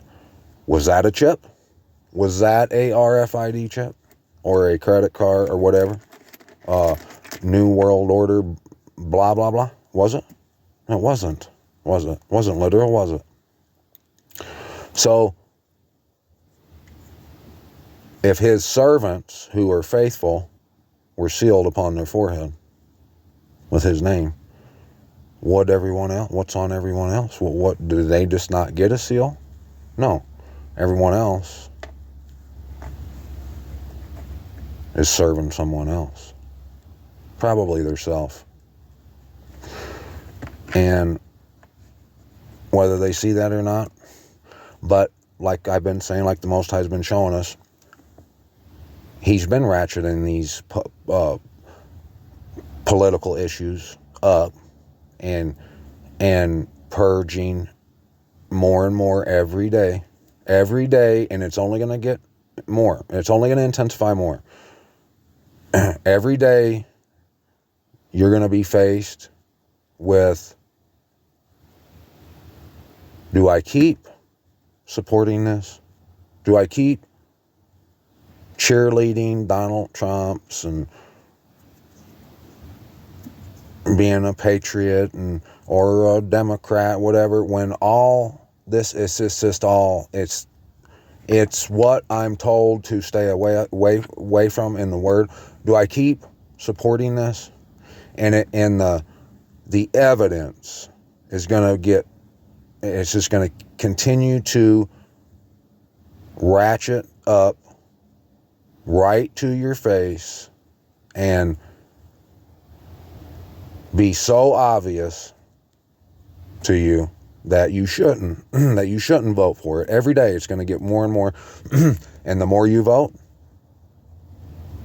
the farther away from the Most High you vote yourself. And everyone's argument would be like, well, why do you hate Donald Trump? He's pro-Second Amendment. And bring up this kind of stuff. Like that's got anything to do with what I'm talking about. Got nothing to do with it. Nothing. Did the Messiah say,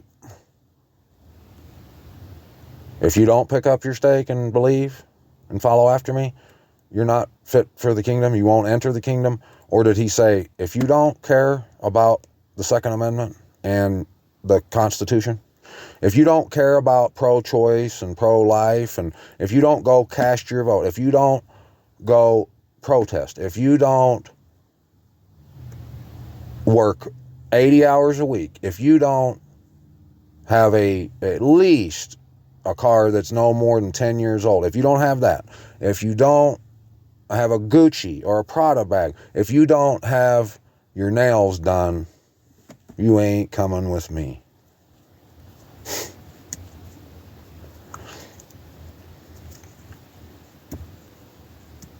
And see, if you have no understanding, you're probably saying right now, well, what are you saying? I can't get my nails done? That's not what I'm saying.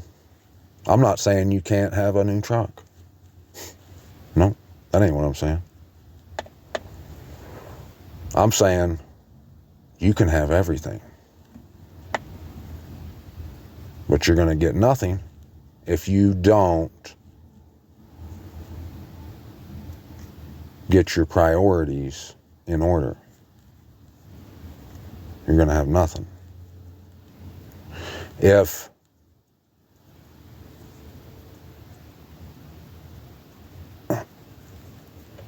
you know, a lot of you probably claim to be Yasharal, right?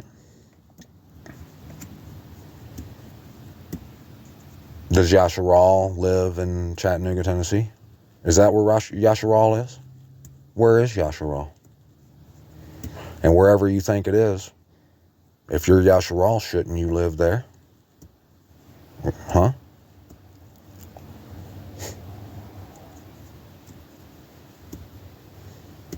looking into whether or not you've been lied about, where Yasharal, Yerushalayim is and all that, looking into it to see if it's true.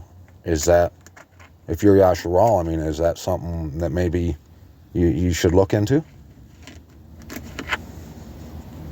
Or should we just keep talking about zeets? And whether they should be blue and white or black and gray, or whether you should shave your beard or not, or whether you should wear a head wrap or not. Should we talk about that stuff? But we can't talk about Yerushalayim.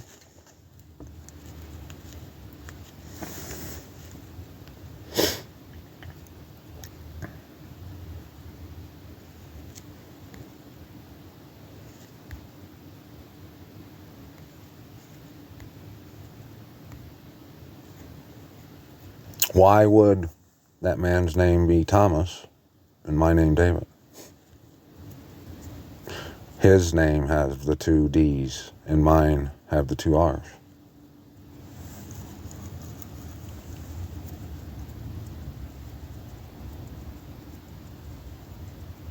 I Pet Goat is about Loki.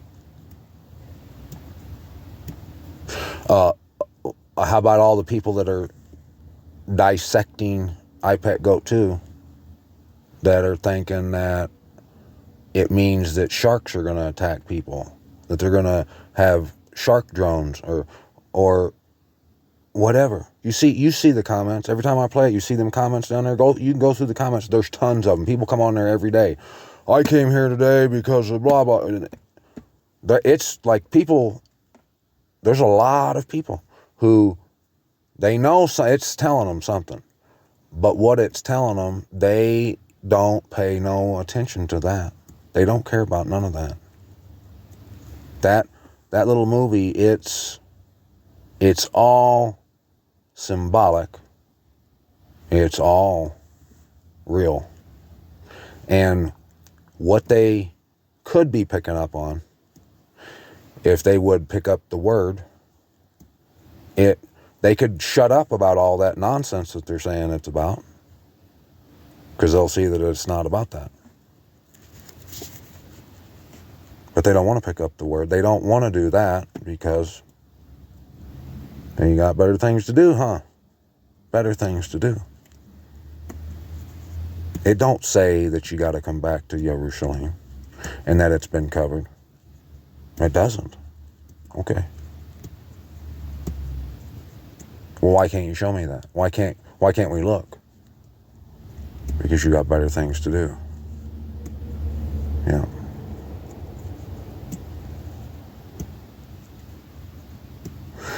Yep, my friend, it's gonna be a shameful, sorrowful, bitter, weeping day. And it's coming soon. Coming soon. You go do the math about the hired man. It don't say that a hired man is to work 43 years in a jubilee and then get his rest. It says 42. In February, on the 9th, I turn 43. So does Loki.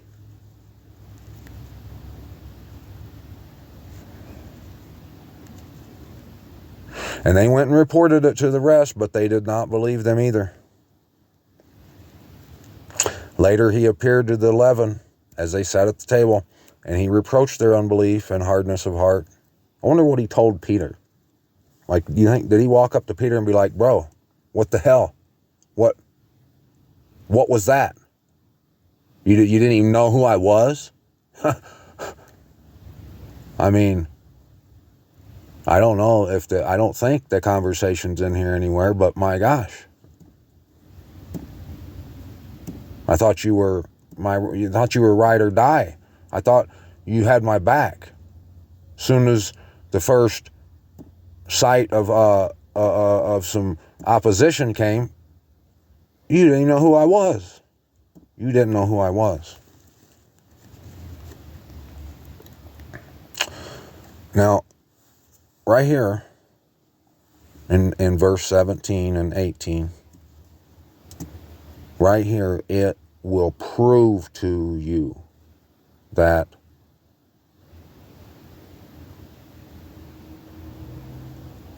these signs,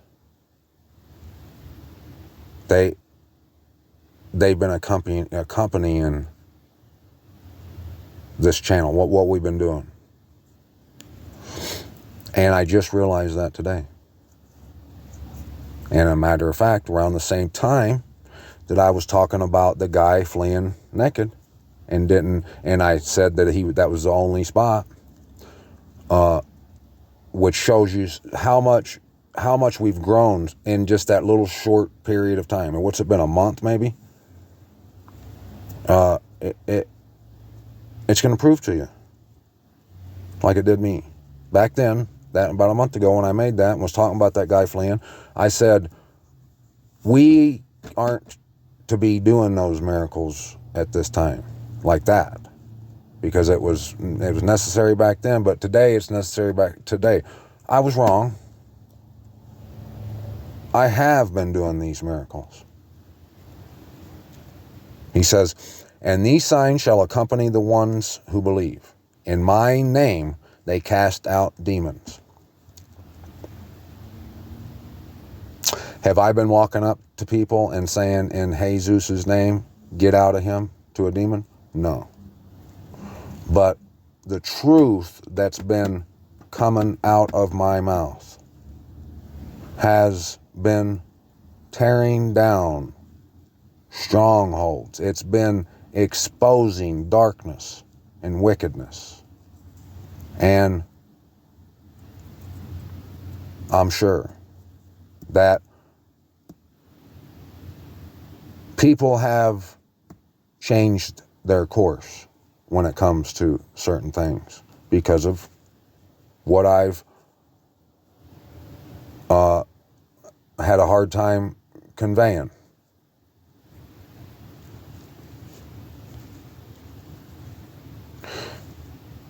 Have I been speaking in renewed tongues? No, I haven't been babbling like a hyena, getting drunk and slain in the spirit. No, I don't do that. But what I've been talking about, it's renewed. It's renewed, for sure. They shall take up snakes. Yeah. Been all kinds of people coming, and hitchhikers and people who have pretended to maybe be interested in a little bit in what I've been saying and stuff, just enough to try to put me on the spot, catch me by my heel, like they did Messiah. Like the Pharisees and whoever would come up that would try to catch him up and saying what he was, to get him to say something. They weren't there to see if what he was saying was true. They weren't there because they cared about the people he was healing or nothing. They were there to see how they could ruin him. That's all they cared about. Even when they seen they couldn't, they were like, man, there's got to be a way. There's got to be a way we can stop this goodness from happening. It's just too much truth coming out. Yeah. Oh, yeah. I've taken up snakes. If they drink any deadly drink, it shall by no means hurt them. Yeah. The Most High says, if you can take the precious from the worthless, you'll be my ambassador. I've been able to read and see the truth out of Loki articles and stuff that people probably get and pray for me right then and there when they hear me doing it. They probably say, oh gosh, he's going to end up worshiping Satan here before it's over with all the stuff he's reading. I'm sure that's what they say. No telling what gets said about me. I guarantee you one thing that's getting said that ain't getting said. I guarantee ain't nobody saying, what is he saying? What did he say? Did he actually say that? Should we ask him what he's saying? What if he's saying the truth? What if that is the truth? I guarantee you nobody's saying that. A lot of laughing going on is what's happening. And shall by no means hurt them. They shall lay hands on the sick, and they shall get well. Now see, here's another example, prime example of how people get hung up on the word. They will probably tell you wholeheartedly that he's talking about literal sick people. But when he said a physician doesn't need, healthy people don't need a physician. I came here for the sick people. They probably, they don't think they know he wasn't talking literal then, that he was talking about the world, the world is sick.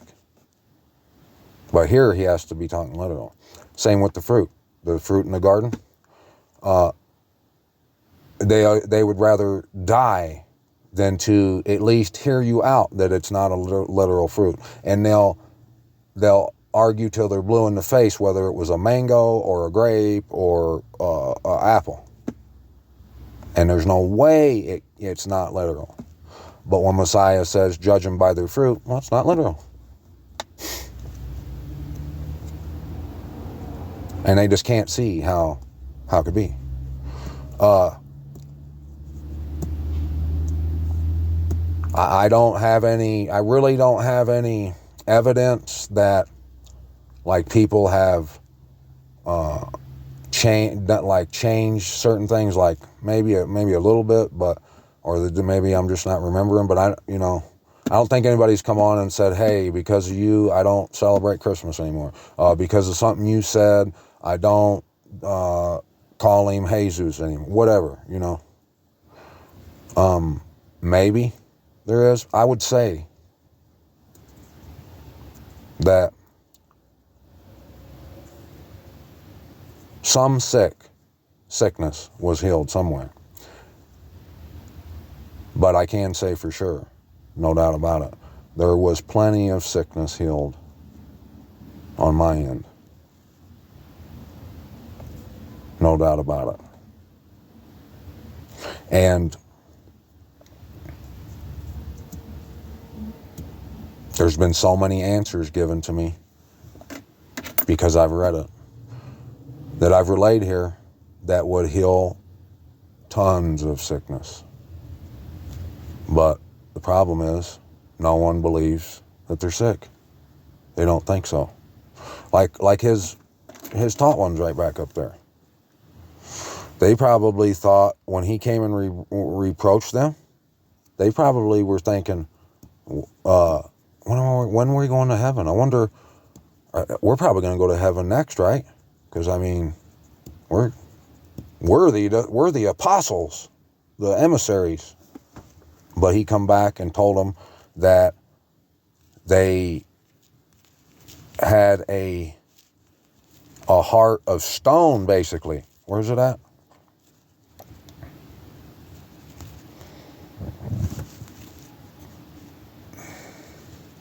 He reproached their unbelief and hardness of heart. Hardness of heart. Any way you want to slice it and dice it, my friends. If you can't even come up with something that it would take for you to not go ahead with your plans tomorrow, if you can't even think of something, you got a heart of stone. That's just how it is.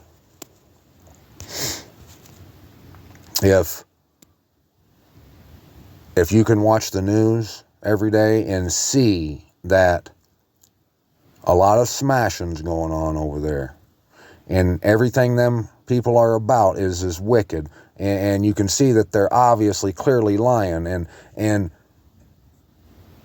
you really ain't got no reason to be supporting them or anyone else of them guys that smash, and that it should be a shame that we do, that we would pound that drum. If you can keep doing that, you can think you have a heart of flesh all you want, but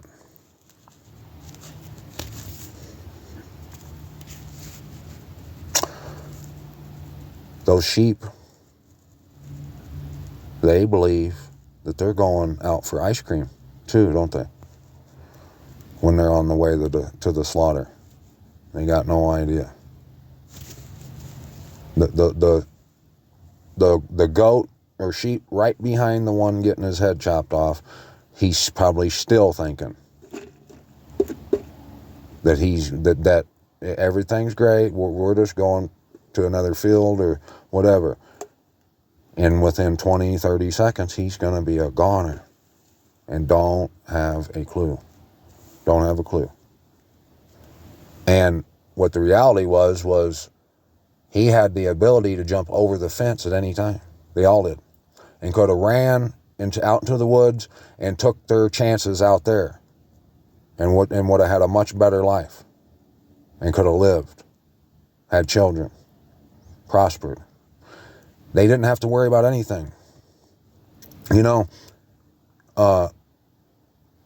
if you can't get on the highway because of whatever reason, like you say, well, I mean, what am I going to eat? Does a bird think about what he's going to eat tomorrow? See, that's the problem. There's no belief. No one believes. Everyone says, yeah, I can't do that. I mean, I'm not that ready yet, buddy.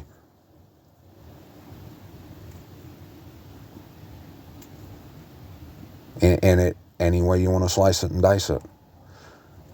The reason you aren't doing is because of the cares and lust of this world. You might not think you're lusting after just getting your kids to school or just having a decent vehicle, whatever it is. You might think that that's not the cares and the lust of this world. It is.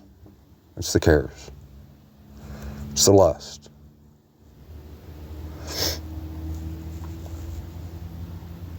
Whoever invites me to Thanksgiving, they don't care nothing about me unless they don't know that about me.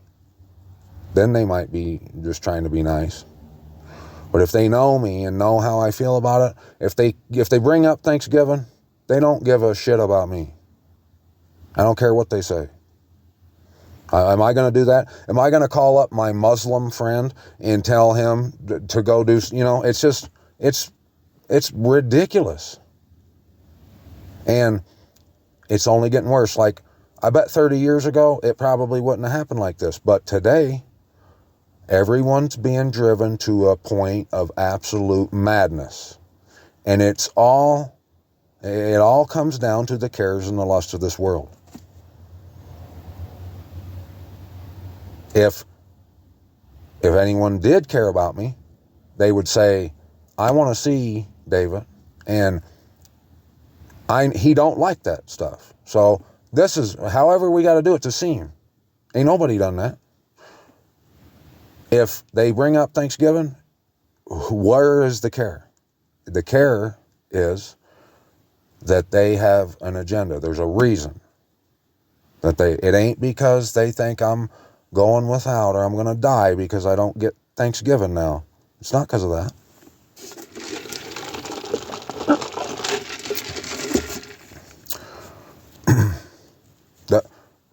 They're not going, the reason they can't call bullshit when they see what's going on over there with ISIS Rael, the reason they can't, because the cares and the lust of this world. Every time. Their pride. The message concerning Damascus. See, Damascus ceases to be a city and shall become a heap of ruins. The cities of Aor are forsaken, they are for flocks, which shall lie down with no one to frighten. And the stronghold shall cease from Ephraim, and the rain from Damascus, and the remnant of Aram be as the esteem of the sons of Yasharal, declares Yahuwah of hosts. And in that day it shall be that the esteem of Jacob wanes, and the fatness of his flesh grows lean. And it shall be as when the harvester gathers the grain, and reaps the heads with his arm. And it shall be as he who gathers heads of grain in the valley of Rephaim, which is Nephilim, I'm pretty sure, or something to do with Nephilim. Let's see. Compare it. It says Rephaim there. But yeah, I'm pretty sure, if you don't know, Rephaim, I'm pretty sure it's like the giants or something to do with the giants. Correct me if I'm wrong. I won't be surprised if someone comes on and says, well, no, actually, you're wrong. That Rephaim, that's not.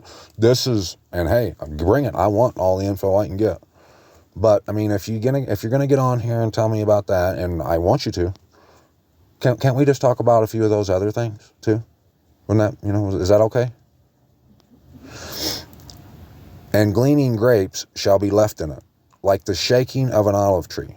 2 or 3 olives at the top of the uttermost branch, 4 or 5 in its most fruit-bearing branches, declares Yahuwah, the mighty Most High Yasharal. In that day man shall look to his Maker, and his eyes turn to the set-apart one of Yasharal. And he shall not look to the slaughter places, the work of his hands, and he shall not see that which his own fingers made, nor any of the Asherim and sun pillars. And Asherim, sun pillars, let me just simplify that for you. Christmas tree, Christmas, anything Christmas, anything Easter, Turkey Day, Valentine's Day, St. Patty's Day, birthday parties, New Year's Day. Am I missing any? Easter, did I say Easter? All that stuff, that's that. In that day, his strong cities become like a forsaken forest, and an uppermost branch, which they left because of the children of Yasharal, and it shall become a ruin. Because you have forgotten the mighty Most High of your deliverance. Why does he have to tell us of the deliverance? Just Phil, right? If we can't talk about whether that's just Phil or not, and the significance to it, yeah, come on. Come tell me how I'm wrong about the Rephaim. I want you to. But can we talk about that too? The deliverance part? And the guy in the white robe and all these other things? And have not remembered the rock of your stronghold. Therefore you shall plant pleasant plants, and set out foreign seedlings. By day make your plant to grow, and in the morning make your seed to flourish. But the harvest is a heap in the day, hi Tracy, in the day of grief and incurable pain. Incurable pain. Did you catch that? Let's read it again. In that day, his strong cities become like a forsaken forest. So you can bank on all the cities, all the shopping malls you love and stuff, being succumb to weeds and thorn bushes and rats and wildlife one day. And it won't take long. Which they left, be like a forsaken forest and uppermost branch, which they left because of the children of Yasharal. In that day, his strong cities become like a forsaken forest and an uppermost branch, which they left because of the children of Yasharal, and it shall become a ruin. Why are they going to be that way because of the children of Yasharal? You want to know why? They're tat like that. That's why. Because I ain't gonna stop. That's why. I'm gonna keep pushing the truth out there. And if it gets to one person's ear, and maybe if they're like everyone else and they don't even really absorb what I'm saying, just as long as it goes in their brain, hopefully someday they'll say, wait, I heard him say that one day, let me go look. And they'll see the truth, and then they can tell somebody, and eventually it's like a snowball or an avalanche, and look out. That's how it gets done. And shall become a ruin because of the children of Yasharal, because you have forgotten the Most High of your deliverance. And oh yes, that's all necessary.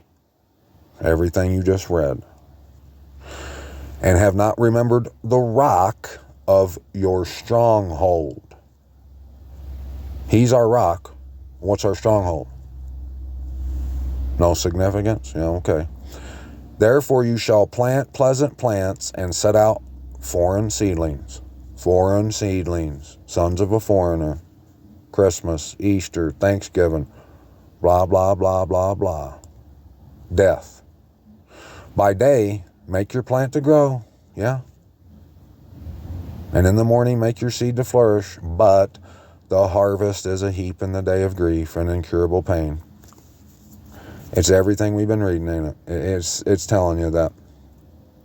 You keep pushing those 80-hour weeks. You keep getting them nails done. You keep and stay focused on Trumps and Hillarys and all that stuff. Go ahead. Because all that you're doing is going to be a ruin. You ain't going to take none of it with you. To the contrary, it's going to be your sorrow, your grief. You're going to loathe yourself for it. Woe to the uproar of many people who make a noise like the roar of the seas, and to the rushing of nations that make a rushing like the rushing of mighty waters. Nations rushing like the rushing of many waters. But he shall rebuke them, and they shall flee far away, and be chased like the chaff of the mountains before the wind, like whirling dust before the whirlwind. At eventide you look, alarm, before morning, it is no more. This is the portion of those who plunder us, and the lot of those who rob us. That's so huge. Verse 14 right there. At eventide, look, alarm. Hello, McFly. Or wait, am I overreacting, and he's not talking about right now? He's talking about maybe 2050. Is that probably when? Is that a good enough time for you? Does that give you enough time to do all you got to do? Is that enough time to get that house and put your kids through college and do all that? Should be enough time, right? Okay. Eventide. Look, alarm before morning, it is no more. How many hours are in a day? Well, I mean, there's 12 in the sunlight in the daytime, right? And evening is when the sun sets, right? Right, Nat? There's 24 hours in a cycle, right? Yeah. Yeah. Like when he says,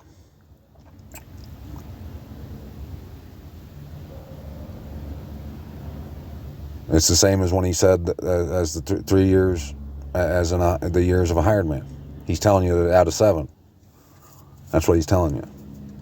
And when he says,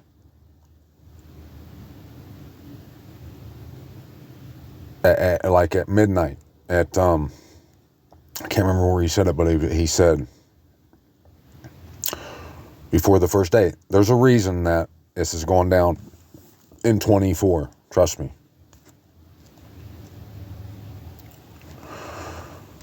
Woe to the land shadowed with whirring wings, which is beyond the rivers of Cush, which sends envoys by sea, even in vessels of reed on the waters, saying, Go, swift messengers, to a nation tall and smooth-skinned, to a people dreaded from their beginning onward, a nation mighty and trampling, whose land the rivers divide. All inhabitants of the world, and you that dwell on the earth, Well, why does he have to say it like that, man? Does he think we're idiots or something? Why does he say all inhabitants of the world and you that dwell on the earth? Aren't all inhabitants of the world those who dwell on the earth? I mean, he just thinks we're stupid, doesn't he? No. When a banner is lifted up on the mountains, look. What was her fruit? What's the bride's fruit? Don't pay it no attention, though. Just keep telling me that it's not, that you don't have to return. You're just getting it all wrong, Dave. Just keep saying that. And when a shofar is blown, hear. For thus Yahuwah said to me, I am still, and I watch in my dwelling place, like dazzling heat and sunshine, like a cloud of dew in the heat of harvest. For before harvest, when the bud is perfect and the sour grape is ripening in the flower, then he shall cut off the twigs with pruning hooks, and shall cut down and take away the spreading branches. They are left together for the mountain birds of prey, and for the beasts of the earth, and the birds of prey shall summer on them, and all the beasts of the earth winter on them. In that time a present shall be brought to Yahuwah of hosts from a people tall and smooth-skinned, and from a people awesome from their beginning onward, a nation mighty in trampling, whose land the rivers have divided, to the place of the name of Yahuwah of hosts, to Mount Sion. In that time a present shall be brought to Mount Sion. Do you think a present's been brought to Mount Sion? You can keep denying it all you want, but for before harvest, when the bud is perfect and the sour grape is ripening in the flower, I get you could kind of say that Loki, that story it was telling us that Loki kind of ripened, didn't he? Now he understands. Now he just don't want to be on the throne for his own greedy gain. Now he's doing it because he sees that he has to. His friends are dying and this and that. So, yeah, he's ripened. He's gotten, yeah. So he sounds like he's ready for harvest.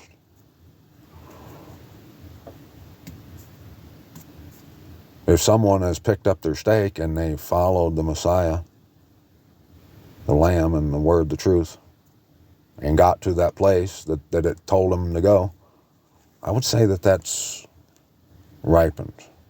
I don't know.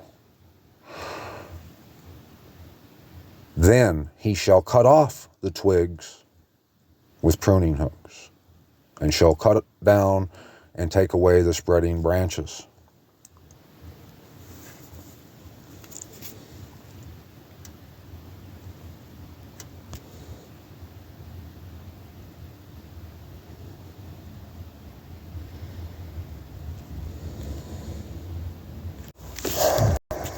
I hope you're still here. I hope you have your ears on. I hope they've been on this whole time, but they better be on right now. Jeremiah chapter 2. And the word of Yahuwah came to me, saying, Go, and you shall cry in the hearing of Jerusalem, saying, Thus said Yahuwah, I remember you, the loving commitment of your youth, the love of your bridehood, when you went after me in the wilderness, in a land that was not sown. Yasharal was set apart to Yahuwah, the first fruits of his increase. All who ate of it became guilty. Evil came upon them, declares Yahuwah. What that means is anyone who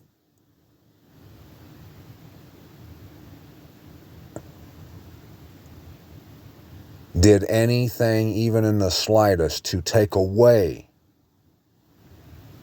whether in word or by deed, however, what once was with Yahuwah and Yasharal in the land, like he was just saying when they went after him in the wilderness, anyone who destroys that, damages that in any way, became guilty.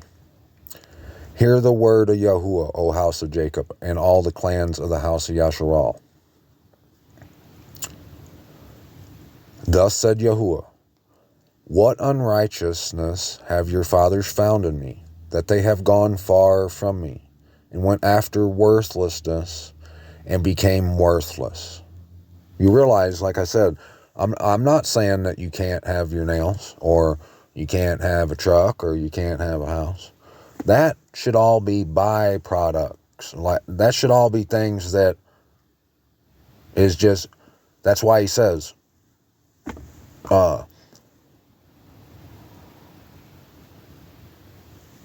think first about the kingdom, and then all things will be added to you. You're royalty. He wants to give you the whole world.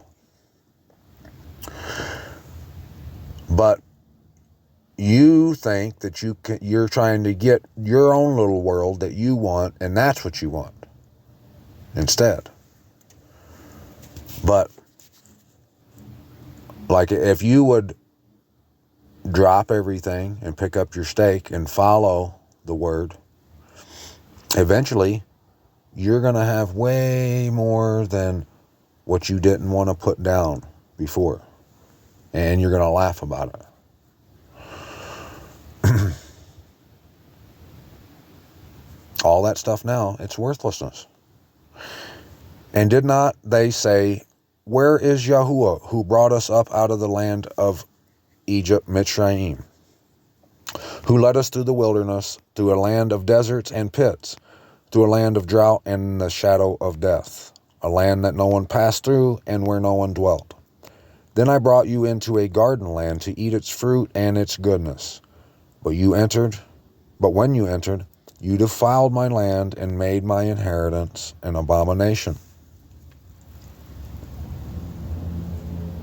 The priest did not say, where is Yahuwah?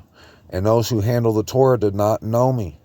And the shepherds transgressed against me, and the prophets prophesied by Baal, and walked after matters that did not profit.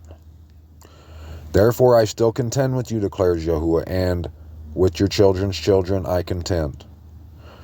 For pass beyond the isles of Kittim and see, and send to Kedar and observe well, and see if there has been any like this.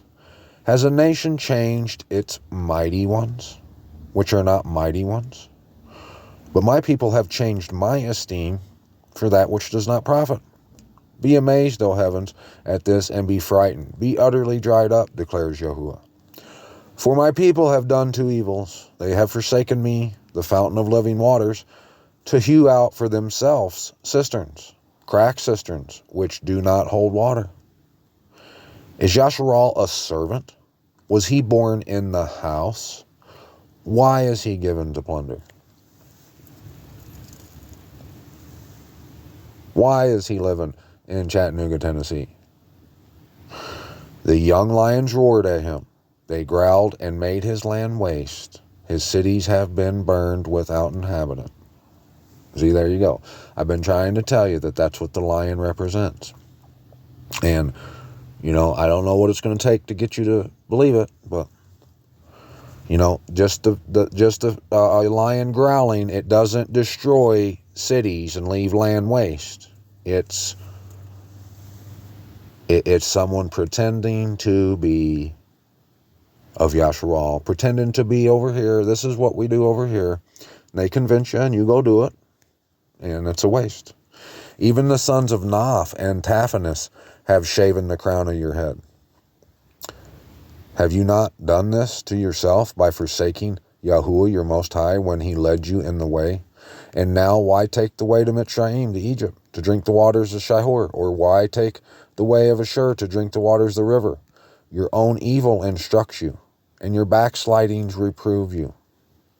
Know therefore and see that it is evil and bitter that you have forsaken Yahuwah your Most High, and that my fear is not in you, declares the Master Yahuwah of hosts. How many of you know the story about the golden calf? You know that he took them out of Egypt, did all that he did there, and took them out of Egypt. He split the Red Sea, and he took them, and he was up on the mountain burning the top of it off.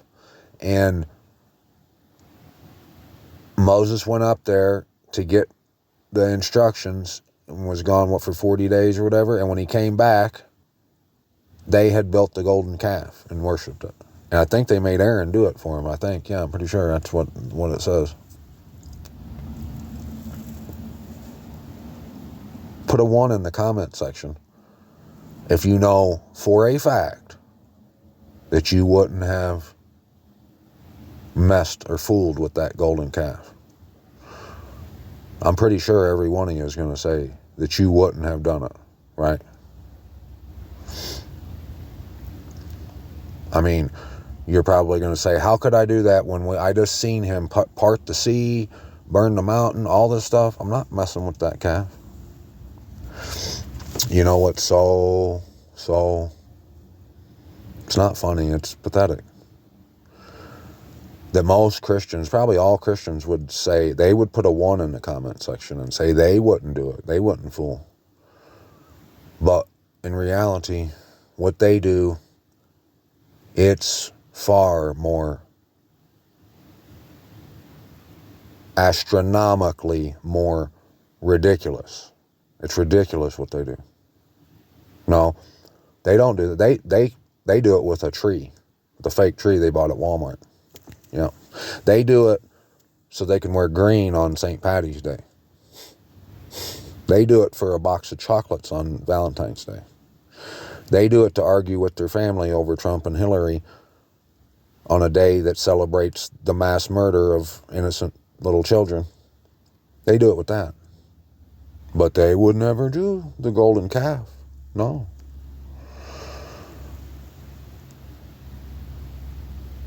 My fear is not in you.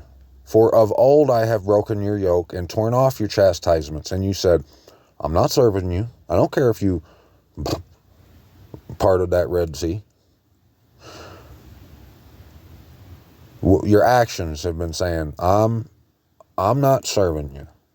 I'm not putting down. I'm getting my nails done. That's that. I'm not leaving this house. That's that. I'm not going to quit celebrating Christmas and Thanksgiving. That's that. Went on every high hill, in every under every green tree, you lay down a whore. You know what that means? Actions speak louder than words, right? Your actions, if you keep doing those things, you're saying, I'm not following you. I don't care what you say, Yahuwah. I'll call you what I want. I'll celebrate what I want. I don't care how many children got murdered. This is what we're doing. But at the same time, you bring your Christmas tree in because you say it represents his son and that you're a Christian. You lay down a hoe for show. That's what you do. Yet I had planted you a choice vine, all of it a true seed. How then have you turned before me into the degenerate plant of a strange vine? Although you wash yourself with lye and use all the bed, bath, and beyond that you want, your crookedness is ingrained before me, declares the Master Yahuwah. Cleanliness is next to godliness, right? Yep. How do you say, I am not defiled? I have not gone after the Baals. See your way in the valley? Know what you have done. A swift dromedary breaking loose in her ways. Dromedary, it's a camel. It's a swift camel.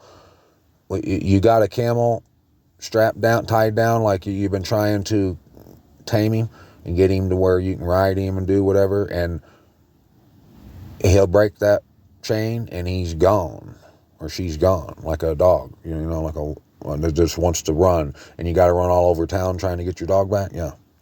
A wild donkey used to the wilderness, sniffing the wind in the desire of her being, like, that smells good, I'm doing that. Ooh, that smells good, yep, I'm going to go over here. Oh, Christmas, yeah. Oh, Baal, sure. That's not really Baal, though, is it? Nah, it's not. In her time of mating, who turns her away? None of them. All those who seek her need not worry themselves. In her month, they find her. All them people worrying about getting their inventory up for Black Friday, worried about shoppers and what's going to be the turnout. Don't worry about it. They'll be there. If they gotta scrape and crawl, they'll crawl across the Rockies to get to that Black Friday event, I guarantee you. And they'll elbow you right in the face to get that Beanie Baby. Bet your ass. Keep your foot from being bare and your throat from thirst. But you said, it is useless because I love strangers and after them I go.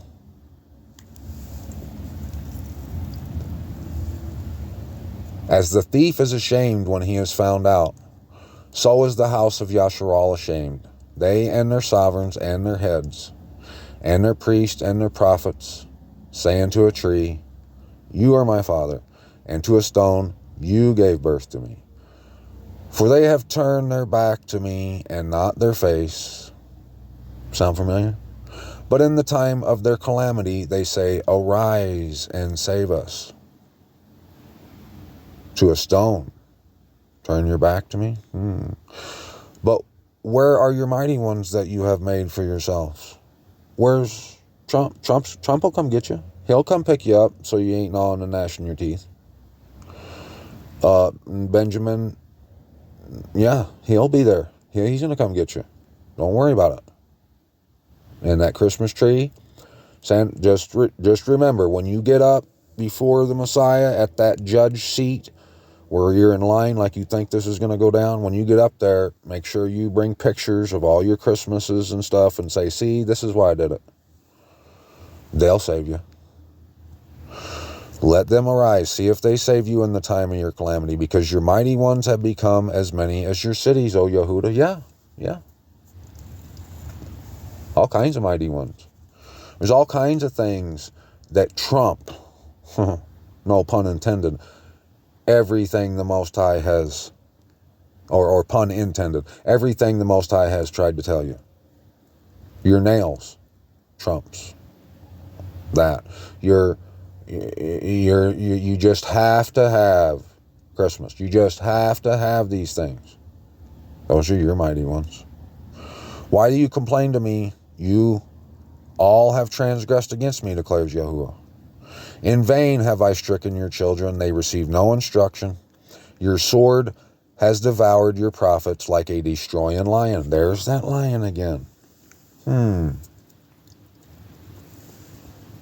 Yeah. That's what all that lion does to you. Destroys. A generation. O generation, see the word of Yahuwah. See it. Have I been a wilderness to Yasharal or a land of darkness? See? You see, he's trying to tell you. Anything about them people over there, would I be involved in that? That's what he's saying. Look at that. Would I be there? Is that where I want you to look? Is this what I want for you? Slap yourself right now. Why do my people say, we have broken loose, we come to you no more? Why do they? Are they literally saying that? No, they're saying, no, what do you mean? I'm a child of the Most High God.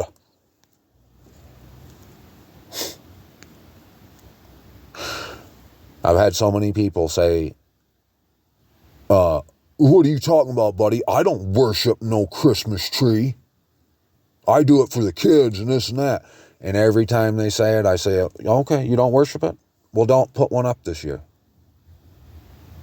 Oh, well, I got to put the kids on. Yeah, you worship it. Because every year, around the same time, you're going to go get it because you've been thinking about it. Your wife, whatever, you go get it. You deck it up. You do what you do. And the word, the Most High's told you not to. And you do it anyways. You worship it.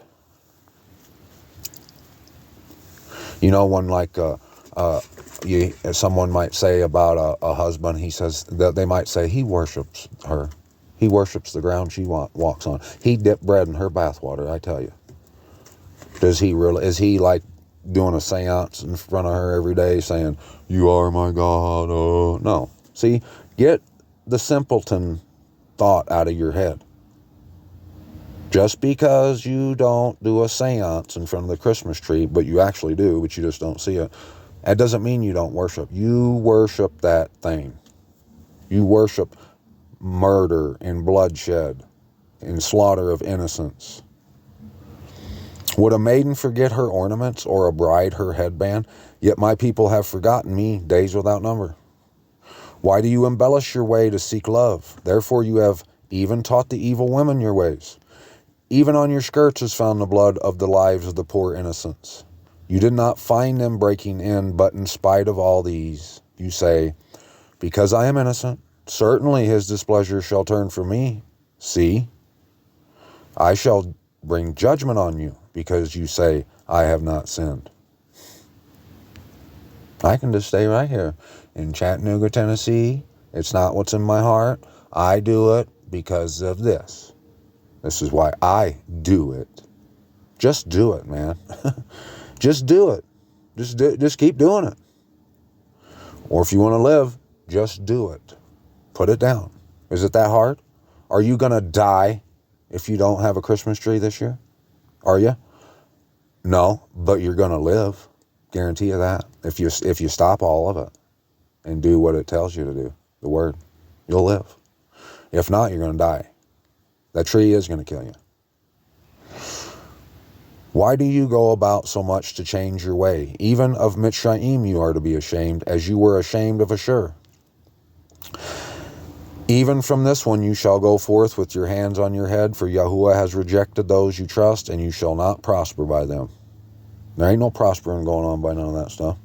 Yeah, you might come out, you might get a brand new Lexus with a red ribbon on it when you wake up Christmas morning from your honey. You might, but that's not profit. No. You're going to have so much headache over that stuff. It ain't never going to end. And just when you probably start losing some of the headache from having it, you'll look over and the neighbor is going to have one that's brand new, and yours is like 6 years old, and you ain't going to be able to live with yourself. You'll have to go right now to the nearest dealership and upgrade. And when you do that, your neighbor will pull in with a nicer one, a bigger one, the better package. And then that'll worry your mind, thinking that they think that you're not as important as them or rich as them. Yeah. And all the while, nothing good will ever be done. No truth, no instruction, no picking up no steaks. The only steaks you'll be picking up are porterhouses and T-bones, so you can lather your lip. A cow's got to lose his life just because you got to. The Most High said, if a man puts away his wife and she goes from him and becomes another man's, does he return to her again? Would not that land be greatly unclean? But you have committed whoring with many lovers, and would you return to me, declares Yahuwah? Lift up your eyes to the bare heights and see. Where have you not lain with men? Look to all your churches, all the holidays, everything that you associate with the Most High. Where have you not lain with paganry? Where? Where? Any of those places that you associate with the Most High, your Easters, Christmas, all that stuff, which one of them ain't hoeing 101? They all are.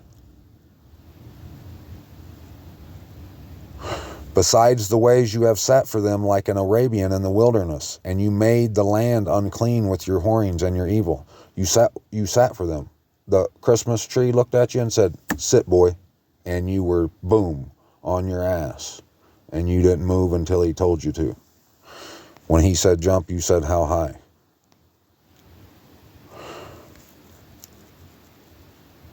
And you made the land unclean with your whorings and your evil.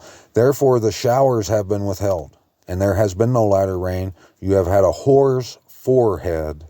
You refuse to be ashamed.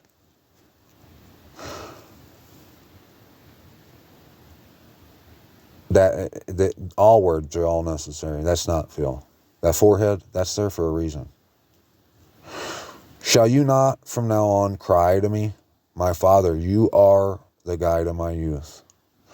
Does one bear a grudge forever? Does one keep it to the end? See, you have spoken and done the evils that you could. And Yahuwah said to me in the days of Yoshiah the sovereign, have you seen what backsliding Yasharal has done? She has gone up on every high mountain and under every green tree, and there committed whoring. And after she had done all these, I said, return to me. But she did not return, and her treacherous sister Yehuda saw it. And I saw that for all the causes for which backsliding Yasharal had committed adultery, I had put her away and given her a certificate of divorce. Yet her treacherous sister Yehuda did not fear, but went in and committed whoring too. And it came to be, through her frivolous whoring, that she defiled the land and committed adultery with stones and wood. And yet, for all this, her treacherous sister Yehuda has not turned to me with all her heart, but falsely, declares Yahuwah. And Yahuwah said to me, backsliding Yasharal has shown herself more righteous than treacherous Yehuda. Go and proclaim these words toward the north, and say, return, O backsliding Yasharal, declares Yahuwah.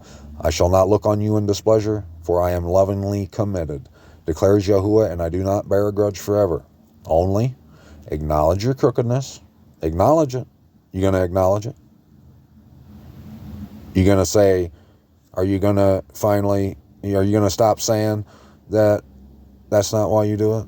And that's not what's in your heart? Are you going to acknowledge that it don't matter however you do it? Guess what?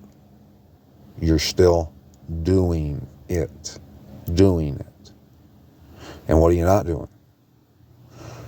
However you want to slice it and dice it.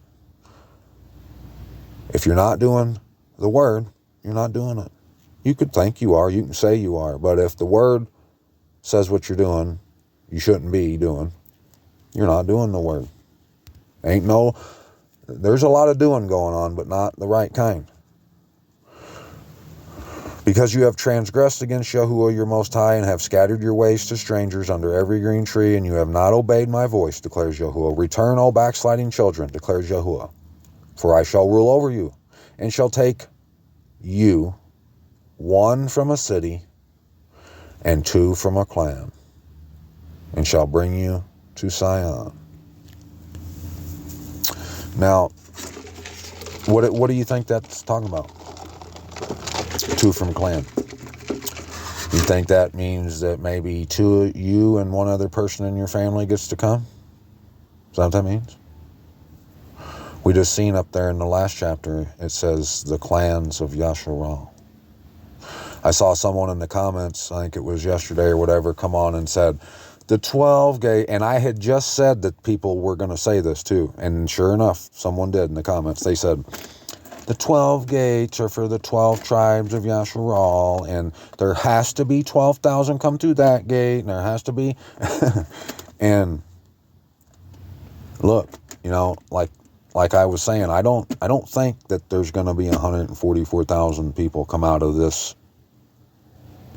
scum bucket of a place and come home at this time. They just probably ain't going to do it.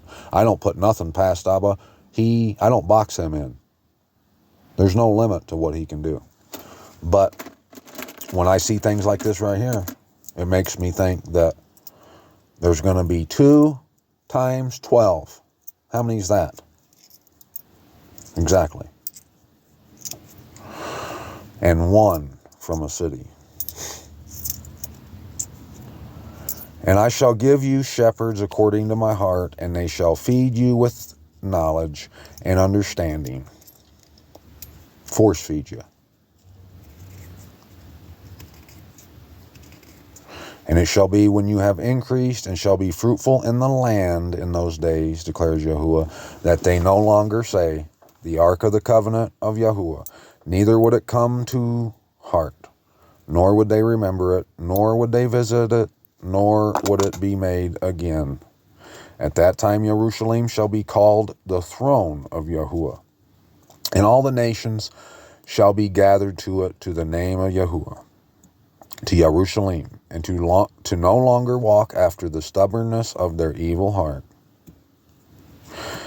And you see, don't get that fantasy out of your mind if you think that just That you don't have to stop that stuff right now, that just one day it's just going to be that way, that you're just going to be grandfathered in, and that you'll be a member of a society that don't do that stuff. But right now it's okay, you keep doing it. No. You ain't going to be a part of the society unless you put it down. You have to put it down.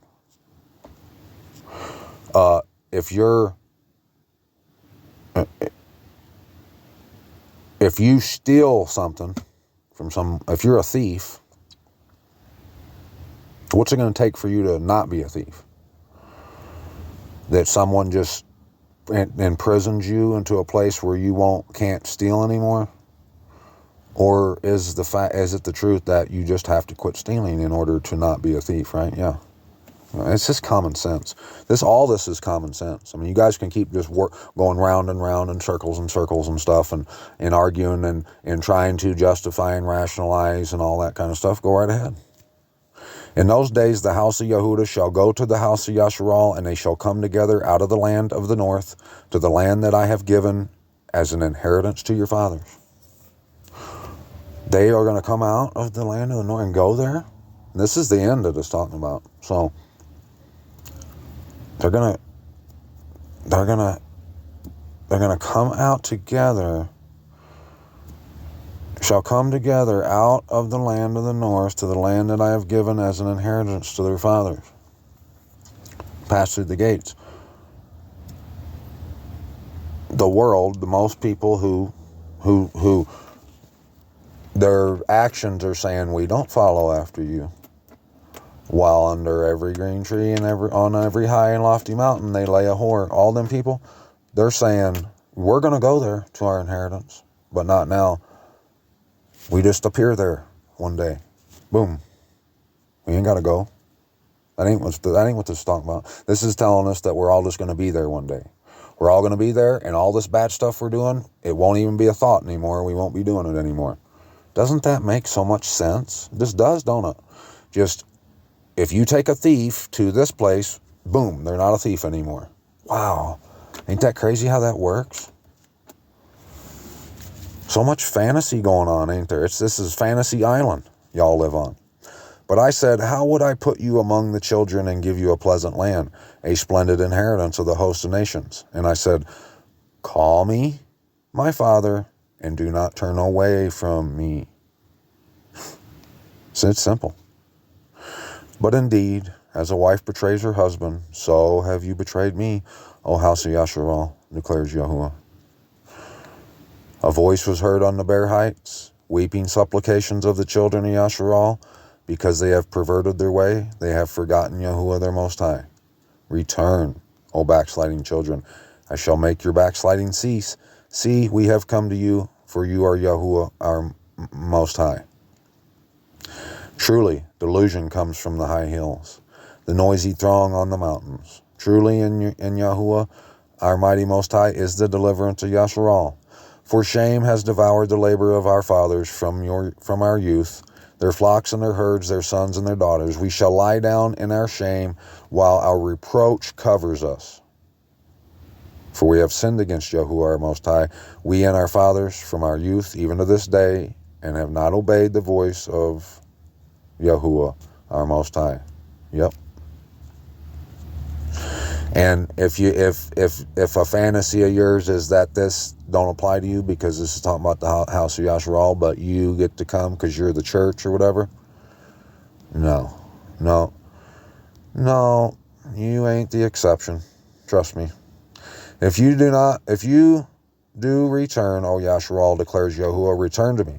And if you remove your abominations from my presence and cease straying, and shall swear as Yahuwah lives, in truth, in right ruling, and in righteousness, then nations shall bless themselves in him, and they shall boast in him. Swear as Yahuwah lives, in truth. Would it be true that it's not what's in your heart? You do it because of this. Is that true? That's not true. You know what the truth is? You're doing it. I don't care. I don't care. The Most High don't care why you say you do it. All that matters is that you do it. For this is what Yahuwah said to the men of Yehuda and Jerusalem, break up your tillable ground, and do not sow among thorns. Circumcise yourselves unto Yahuwah, and take away the foreskin of your hearts, you men of Yehuda and inhabitants of Jerusalem, lest my wrath, and inhabitants of Jerusalem, is that you? If you're a part of the church, are you going to be in the New Jerusalem? Hey, you're an inhabitant of Jerusalem then, aren't you? Yeah. So that means you're going to be do you want to be on like the town board there, or do you just want to go back? You just want to fly in for holidays, go back to Chattanooga, Tennessee, and be on the board there and part of the Rotary Club? How's that going to work, guys? Lest my wrath come forth like fire and burn with none to quench it because of the evil of your deeds. Declare in Yehuda, and let it be heard in Jerusalem, and say, blow a shofar in the land. Cry aloud and say, gather yourselves, let us go into the walled city. That's not, don't even pay that no mind. Look, all that matters is what's in our heart. One day we're going to be there. Boom. It's like quantum leap. We're just going to jump into Jerusalem, and we don't have to put nothing down because he don't want us to put nothing down. It don't matter. He don't care. He don't care that we're whoring. This ain't whoring because we're doing what other gods, celebrating these other gods. It doesn't. No, it don't matter. We are the walled city. Yeah, sure. Lift up the banner toward Sion. Be strong, do not stand still, for I am bringing evil from the north and great destruction. A lion has come up from his bush, and the destroyer of nations is on his way. He has set out from his place to make your land a ruin. Your cities are laid waste without inhabitant. For this, gird yourself with sackcloth, lament and wail. For the burning displeasure of Yahuwah has not turned back from us. And in that day it shall be, declares Yahuwah, that the heart of the sovereign shall perish, and the heart of the heads and the priest shall be astonished, and the prophets wonder. Then I said, Master Yahuwah, truly you have greatly deceived this people in Jerusalem, saying, peace is for you, whereas the sword reaches to the heart. At that time it shall be said to this people and to Jerusalem, a scorching wind of the bare heights blows in the wilderness, toward the daughter of my people, not to fan or to cleanse. A wind too strong for this shall come for me. Now it is I who speak judgments against them. See, he comes up like clouds, and his chariots like a whirlwind. His horses shall be swifter than eagles. Woe to us, for we shall be ravaged. O Jerusalem, wash your heart from evil and be saved. Till when would your wicked thoughts remain with you? For a voice is declaring from Dan, and is proclaiming trouble from Mount Ephraim. Announce to the nations, look, proclaim against Jerusalem that besiegers are coming from a distant land, and raise their voice against the cities of Yehuda. Like keepers of a field, they are against her all around, because she has rebelled against me, declares Yahuwah. Your ways and your deeds have brought this upon you. This is your evil, because it is bitter, because it has reached into your heart. O my inward parts, I am in pain. O the walls of my heart pounds in me. I am not silent. For you have heard, O my being, a voice of a shofar, a shout of battle. Destruction upon destruction is cried, for all the land is ravaged. Suddenly my tents are ravaged, my curtains in a moment. How long shall I see a banner and hear a voice of a shofar? We got till next year, right? Yeah, we'll be fine. For my people are foolish, they have not known me. They are stupid children, they have no understanding. They are wise to do evil, but to do good, they ain't got no clue. I looked at the earth and saw it was formless and empty, and the heavens, they had no light. What's that mean? Is he jumping back? He's like a schizophrenic. He's just jumping back to Genesis 1:1, right? I looked at the mountains and saw they shook, and all the hills were swaying. I looked and saw there was no man, and all the birds of the heavens had fled. I looked and saw the garden land was a wilderness, and all its cities were broken down at the presence of Yahuwah and his burning displeasure. Broken down at the presence of Yahuwah. Are you broken down at the presence of Yahuwah? Put one in the comment section if you know for a fact that you're not broken down. That's talking about like literal destruction.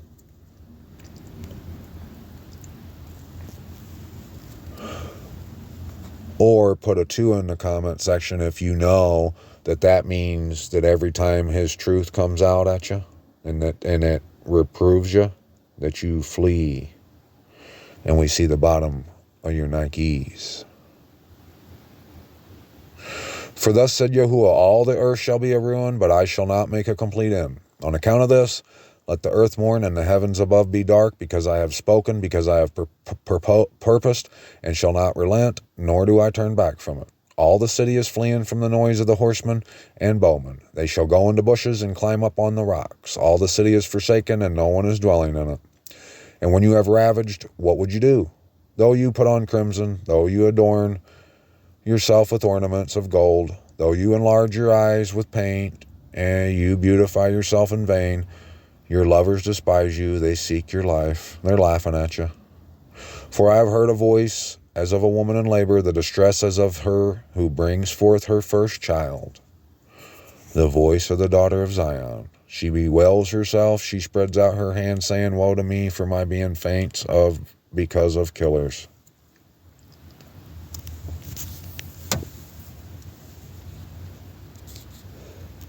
Diligently search the streets of Jerusalem, and please look and know and seek in her open places if you find a man. If there is anyone doing right ruling, seeking the truth, then I shall pardon her. Even when they say, as Yahuwah lives, they swear falsely, for certain. O Yahuwah, are your eyes not on truth? You have stricken them, but they have not grieved. You have consumed them, but they have refused to receive instruction. They made their faces stronger than rock. They refused to turn back. Is that what you're doing? You going to put a 1 in the comments if you know that you don't do that? Then I said, these are only the poor. They have been foolish, for they have not known the way of Yahuwah, the right ruling of their Most High. Let me go to the great men and speak to them, for they have known the way of Yahuwah, the right ruling of their Most High. But these have altogether broken the yoke and torn off the bonds. Therefore a lion from the forest shall strike them, from the forest. A wolf of the deserts ravaged them. A leopard is watching over their cities. Whoever comes out from them is torn in pieces. For their transgressions have been many, their backslidings have been numerous. Why should I pardon you for this? Your children have forsaken me and sworn by those that are not mighty ones. When I had filled them up, then they committed adultery, and they thronged to the house of Aho. They were like well-fed horses, everyone nighted after his neighbor's wife. Would I not punish them for this, declares Yahuwah, and would I not avenge myself on such a nation as this? Go up on her walls and destroy, but do not make a complete end. Take away her branches, for they do not belong to Yahuwah. For the house of Yasharal and the house of Yehuda have utterly betrayed me, declares Yahuwah. They have been untrue to Yahuwah and said, it is not he. No evil comes upon us, nor do we see a sword or scarcity of food. We know what the Bible says. I've read it before. I know what it says. And the prophets have become wind, and the word is not in them. Thus shall be done to them. Therefore thus said Yahuwah, the Most High of hosts, because you speak this word, see, I am making my words in your mouth fire, and this people wood, and it shall devour them. Poof! How many could even could have bear to stay this long in this video? This might be the longest one I ever made.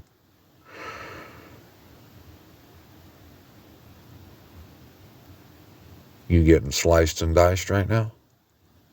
See, I am bringing a nation against you from afar, O house of Yasharal, declares Yahuwah. It is an enduring nation. It is an ancient nation, a nation whose language you do not know, nor do you understand what they say. Their quiver is like an open burial site. All of them are mighty men, and they shall eat up your harvest and your bread, which your sons and daughters should eat. They shall eat up your flocks, your herds. They shall eat up your vines and your fig trees. With the sword they shall demolish your walled cities in which you are trusting. But even in those days, declares Yahuwah, I shall not make a complete end to you. And it shall be when they say, why does Yahuwah our Most High do all this to us? Then you shall answer them, as you have forsaken me and served foreign mighty ones in your land, so you shall serve foreigners in a land that is not yours. See? You're getting what you want anyways, huh? I mean, you get to stay in Chattanooga, Tennessee, don't you? Declare this to the house of Jacob and proclaim it in Yehuda, saying, hear this now, O foolish people without heart, who have eyes and see not, and who have ears and hear not. Do you not fear me, declares Yahuwah? Do you not tremble at my presence? Who have placed the sand as the boundary of the sea, but by an everlasting law, and it does not pass over it? Though its waves toss to and fro, they are not able. Just like in Esdras, though they roar, they do not pass over it. But this people has a backsliding and a rebellious heart. They have turned aside and gone away, and they do not say in their heart, let us now fear Yahuwah, our Most High, who gives us rain. Let's just not do the holidays this year. Let's actually be who we claim to be. Let's actually care about our home. Do you not fear him who gives rain, both the former and the latter, in its season?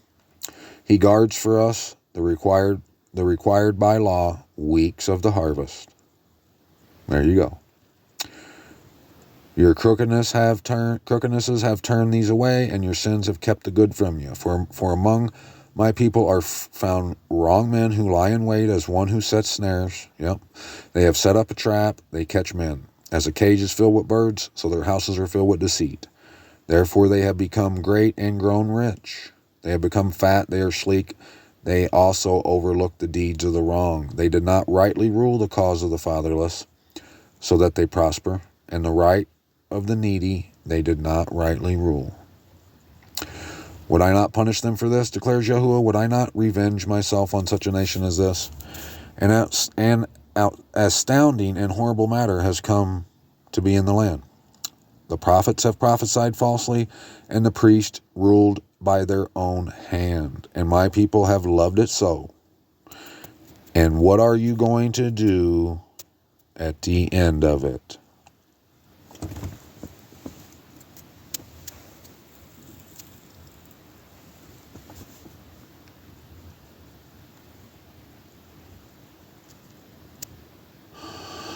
O children of Benjamin, gather yourselves to flee out of the midst of Jerusalem. Blow a shofar in Tekoa, and set up a signal fire in Beth Hacharim. For evil has been seen from the north, and great destruction. I shall cut off the lovely and delicate one, the daughter of Sion. The shepherds with their flocks shall come to her. They shall pitch their tents against her all around. They shall pasture each one in his own place. Set apart battle against her. Arise, and let us go up at noon. Woe to us, for the day goes away, for the shadows of the evening are lengthening. Arise, and let us go up by night, and let us destroy her palaces. For thus said Yahuwah of hosts, cut down her trees, cast up her siege mount against Jerusalem. She is the city to be punished, in whose midst there is only oppression. As a well flows with water, so she flows with her evil. Violence and destruction are heard in her before me continually, are suffering and smiting. Be instructed, O Jerusalem, lest my being be torn from you, lest I make you a waste, a land not inhabited. Thus said Yahuwah of hosts, let them thoroughly glean as a vine, the remnant of Yashral. Pass your hand again over the branches like a grape gatherer. To whom shall I speak and give warning, so that they hear? See, their ear is uncircumcised, and they are unable to listen. See, the word of Yahuwah is a reproach to them. They do not delight in it. Therefore I am filled with the wrath of Yahuwah. I have become weary of containing it. Pour it out on the children outside, and the company of young men together. For even husband and wife shall be taken, the aged and the very old. Their houses shall be turned over to others, fields and wives together. For I shall stretch out my hand against the inhabitants of the land, declares Yahuwah. For from the least of them, even to the greatest of them, they are all greedy for gain, and from the prophet even to the priest, all act falsely. They heal the breach of my people slightly, saying, Shalom, shalom, when there ain't no shalom. when they are ashamed, were they ashamed when they had done abomination? No. They were not at all ashamed, nor did they know how to blush. Therefore they shall fall among those who fall. They shall stumble at the time I visit them. They shall be shattered from his presence, said Yahuwah. Thus said Yahuwah, stand in the way and see, and ask for the old path where the good way is, and walk in it, and find rest for yourselves. But they said, we ain't doing that. I'm going on a cruise, baby. And I raised up watchmen over you and said, listen to the voice of a shofar. But they said, we ain't listening to him. You're crazy. Joel Osteen's coming on. Twinkle Dee and Twinkle Doe. Therefore hear, you nations, and know, O congregation, what is upon them. Hear, O earth, see, I am bringing evil upon this people, even the fruit of their thoughts, because they have not listened to my words, nor my Torah, and they rejected it. What need have I of frankincense from Sheba, and sweet cane from a distant land? Your ascending offerings are not acceptable, and your slaughterings have not been sweet to me. Therefore thus said Yahuwah, see, I am laying stumbling blocks before this people, and the fathers and sons together shall stumble on them. The neighbor and his friend shall perish. Thus said Yahuwah, see, a people shall come from the land of the north, and a great nation is stirred up from the farthest parts of the earth. They strengthen their bow and spear. They are cruel and have no compassion. Their voice roars like the sea, and they ride on horses set in array as a man for battle against you, O daughter of Zion. We have heard the report of it. Our hands grow weak. Distress has taken hold of us, pain as of a woman in labor. Do not go out into the field, nor walk by the way, because of the sword of the enemy. Fear is on every side. O daughter of my people, gird on sackcloth and roll about in ashes. Make mourning as for an only son, most bitter lamentation, because suddenly the ravager shall come upon us. I have made you a trier and a stronghold among my people, so that you know and shall try their way. All of them are rebels, walking as slanderers. They are bronze and iron, all of them are corrupters. The bellows have burned, the lead has been consumed by fire. The refiner has refined in vain, for those who are evil have not been separated. They shall call them rejected silver, because Yahuwah has rejected them.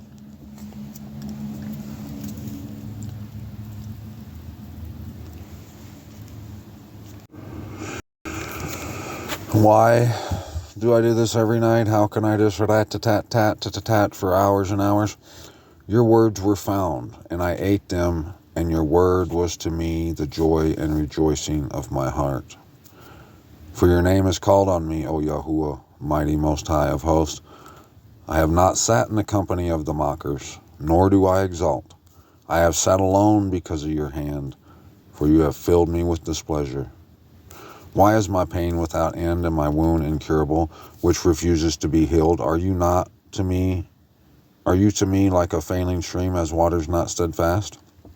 Therefore thus said Yahuwah, if you turn back, then I shall bring you back. Before me you shall stand, and if you take out the precious from the worthless, you shall become as my mouth. Let them return to you, but do not return to them. And I shall make you to this people a strong bronze wall. And they shall fight against you, but not overcome you. For I am with you to save you and deliver you, declares Yahuwah. And I shall deliver you from the hand of evildoers, and I shall ransom you from the grip of the ruthless. I ain't returning to them. They can come to me. But I ain't going back. Back to what? Back to someone that just told me, basically, obviously, that they could care less. Don't care nothing about what I think or do, or the Most High, but only about their greedy gain.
Want to see something weird? Look here. Verse 1 says, "Woe to the shepherds destroying and scattering the sheep of my..."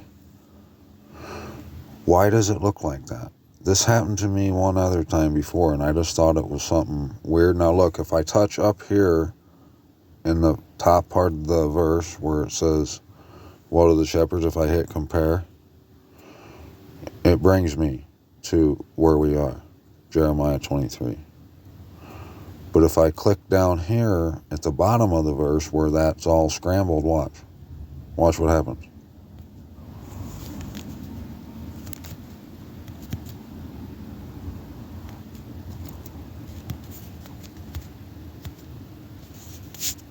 Compare. John 1:1. John 1:1. If I click on it and hit compare, it takes me to John 1:1. In the beginning was the Word. Wonder why that could be. You think that's just a malfunction? Let's see. "Woe to the shepherds destroying and scattering the sheep of my pasture. Therefore thus said Yahuwah the Most High, Yashral, against the shepherds who feed my people. You have scattered my flock, driven them away, and have not tended them. See, I am punishing you for the evil of your deeds, declares Yahuwah. Therefore I shall gather the remnant of my flock out of all the lands where I have driven them, and shall bring them back to their fold. And they shall bear and increase, and I shall raise up shepherds over them, and they shall feed them, and they shall fear no more, nor be discouraged, nor shall they be lacking, declares Yahuwah. See, the days are coming, declares Yahuwah, when I shall raise for David a branch of righteousness, and a sovereign shall reign and act wisely, and shall do right ruling and righteousness in the earth. In his days Yehudah shall be saved, Yashral dwell safely, and this is the name whereby he shall be called, Yahuwah our righteousness. Therefore, see, the days are coming, declares Yahuwah, when they shall no more say, as Yahuwah lives, who brought up the children of Yashral out of the land of Mitzrayim, but as Yahuwah who lives, who brought up and led the seed out of the house of Yashral, out of the land of the north, from all the lands where I had driven them, they shall dwell in their own soil. So, do we need to think about this second Exodus that it's saying here in verse 8 and 7? Do we need to think about that? John 1, verse 1. In the beginning was the Word, and the Word was with the Most High, and the Word was the Most High. He was in the beginning with the Most High. All came to be through him. Without him, not even one came to be that came to be. In him was life. The life was the light of men. And the light shines in the darkness, and the darkness has not overcome it.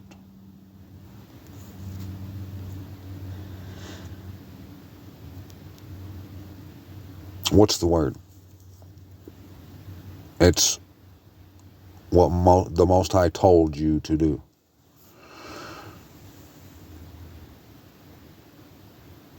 The Word is the Most High.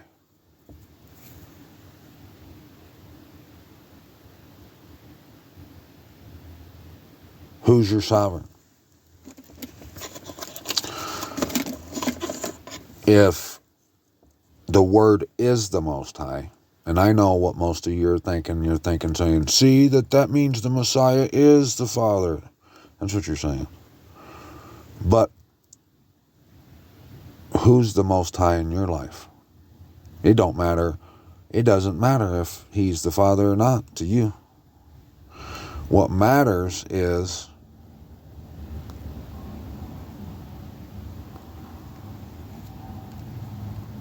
who is your mighty Most High?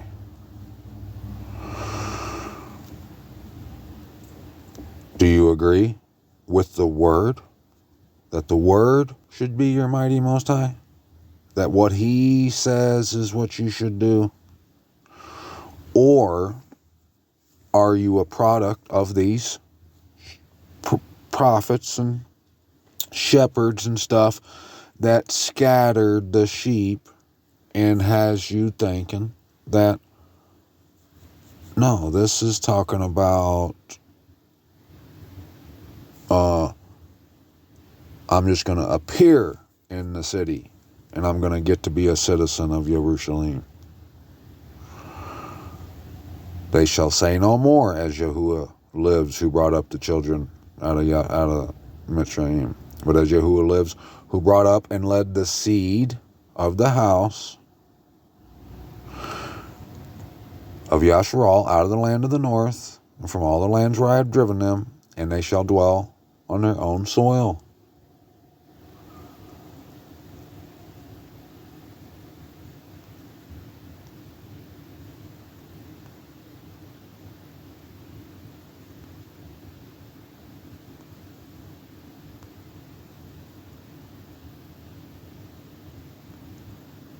They prophesied by Baal and led my people astray. And among the prophets of Jerusalem I have seen a horrible matter, committing adultery and walking in falsehood, and they strengthen the hands of evil ones so that no one turns back from his evil. Yeah, you see, there ain't too many people going to watch my videos or smash the like button and the like, share, subscribe. They're not going to do all that. And they could even hear something I'm saying that's life-saving. It's life-saving truth. But are you going to smash the like button for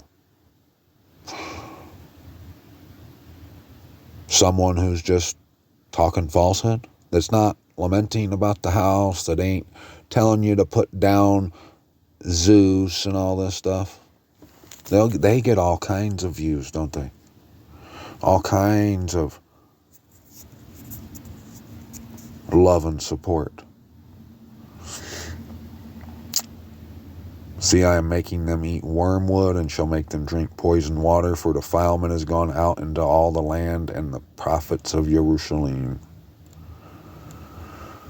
Thus said Yahuwah of hosts, do not listen to the words of the prophets who prophesy to you. They lead you astray. They speak a vision of their own heart, not from the mouth of Yahuwah, not from the word. They keep on saying to those who despise me, Yahuwah has said, you shall have shalom, peace, peace, peace. And to all who walk according to the stubbornness of their own dumbassness, their own heart, they say, no evil comes upon us. I'm going. I'm getting raptured. For who has stood in the counsel of Yahuwah and has seen and heard his word? Who has listened to his word and who obeyed it? Who did it? Who's doing it? See, a storm of Yahuwah shall go forth in a rage, a whirling storm. It whirls on the head of the wrong. The displeasure of Yahuwah shall not turn back until he has done and established the purpose of his heart. In the latter days you shall understand it perfectly.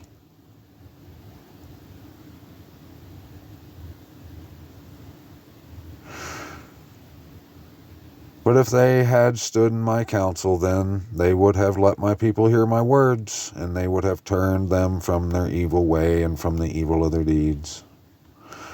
Am I a mighty Most High close by, declares Yahuwah, and not a Most High far off? If anyone is hidden in secret places, would I not see him, declares Yahuwah? Do I not fill the heavens and the earth, declares Yahuwah? I have heard what the prophets have said who prophesy falsehood in my name, saying, I have dreamed, I have dreamed. Till when shall it be when the heart of the prophets?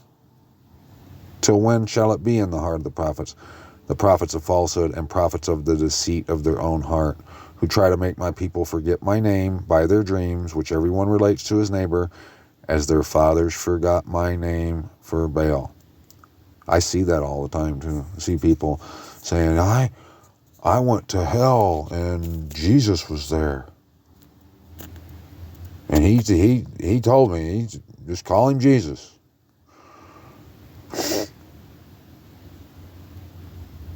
How many people will tell you, it doesn't matter. He doesn't. It's what's in your heart that matters. And they can't see that, duh. What's in your heart is you would rather please man and fit in and keep calling him Lord and God and Jesus. You'd rather keep calling them by blasphemous names. That's what's in your heart. It is. If I don't want to, because I have fear, I have love, and I esteem him, that's what's in my heart. You're right.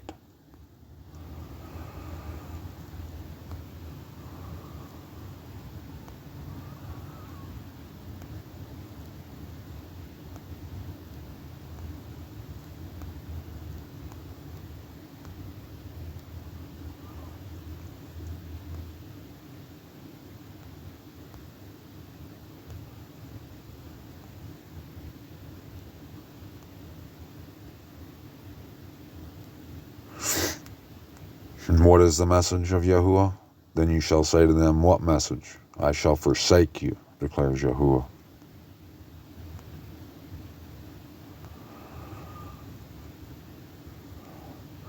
But the message, the word of Yahuwah, you no longer remember, for every man's message is his own word. For you have changed the words of the living Most High, Yahuwah of hosts, our mighty Most High. This is what you say to the prophet. What has Yahuwah answered you, and what has Yahuwah spoken? But since you say the message of Yahuwah, therefore thus said Yahuwah, because you say this word, the message of Yahuwah, and I have not sent, and I have sent to you, saying, do not say the message of Yahuwah. Therefore, see, I shall utterly forget you, cast you out away from my presence, along with the city that I gave you and your fathers. And I shall put an everlasting reproach on you, and an everlasting shame that is not forgotten. He's not going to cast away the city out of his presence. He's casting you from his presence, and the city that he gave you to you and your father's presence. You think you're going to twinkle toe to the city and not have to do nothing and do what you want, never pick up your stake.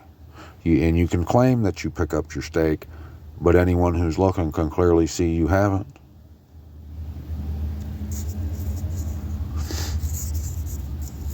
The Pharisees didn't celebrate Christmas, more than likely. Did they pick up their stake?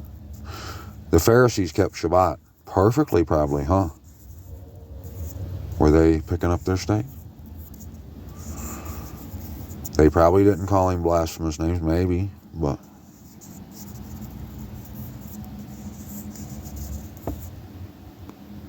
you actually got to do that. You actually got to pick up the stake.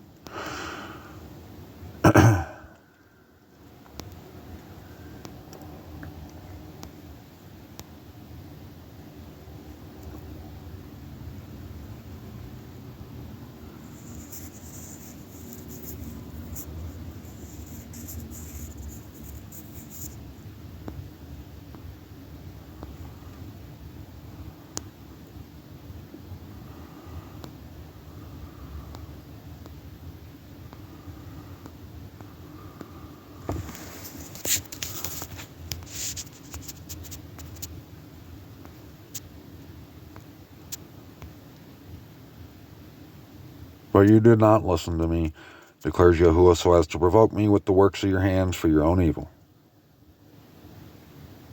Therefore, thus said Yahuwah of hosts, because you did not obey my words. See, I am sending and taking all the tribes of the north, declares Yahuwah, and Nebuchadnezzar, the sovereign of Babel, my servant, shall bring them against this land and against its inhabitants and against these nations all around, and shall put them under the ban and make them an astonishment and a hissing and a everlasting ruin.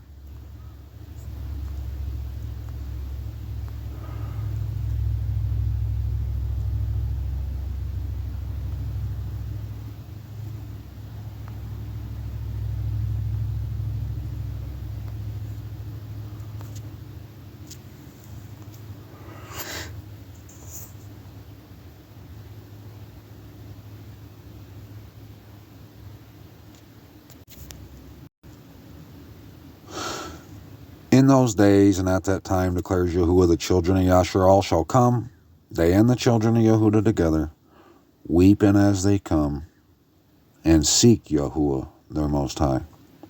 They shall ask the way to Sion, their faces towards it. Come and let us join ourselves to Yahuwah in an everlasting covenant, never to be forgotten.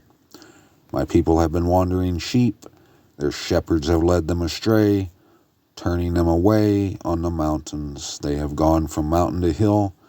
They have forgotten their resting place. All who found them have devoured them, and their adversaries have said, we are not guilty, because they have sinned against Yahuwah, the home of righteousness, and the expectation of their fathers, Yahuwah. Flee from the midst of Babel, come out of the land of the Kasdim, and be as rams before a flock.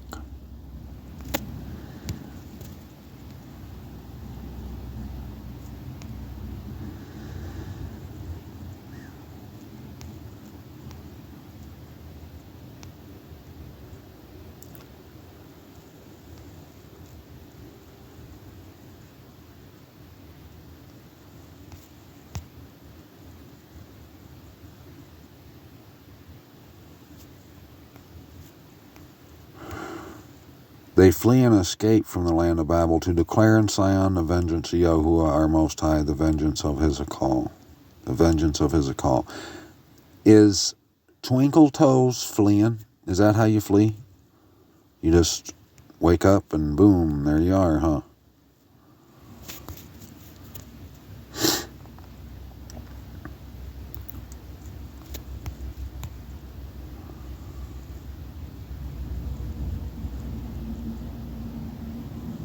Let each one save his life.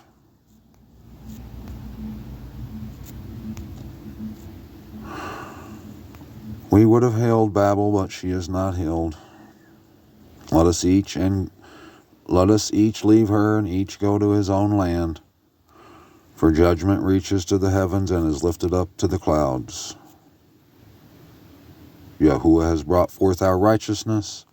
Come and let us relate in Zion the work of Yahuwah our mighty Most High. Because it is the vengeance of Yahuwah, the vengeance for his Hakal. Lift up a banner on the walls of Babel. Strengthen the watch, station the watchman, prepare the ambush. For Yahuwah has both planned and done what he spoke concerning the inhabitants of Babel.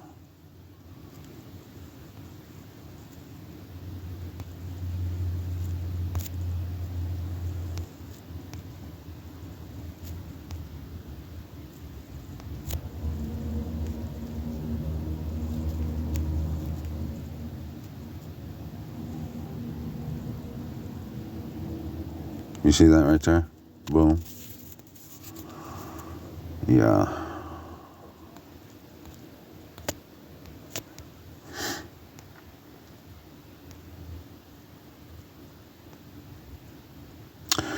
Come out of her midst, my people. Let everyone deliver his being from the burning displeasure of Yahuwah, unless your heart grow faint and you fear the report heard in the land. For a report shall come 1 year, and after that, in another year, a report shall come, and violence in the land, ruler against ruler. About 3 years, right?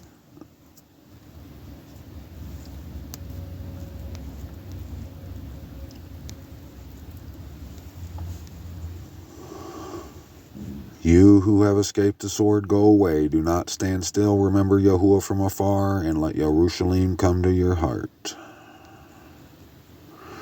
And do it now, not later.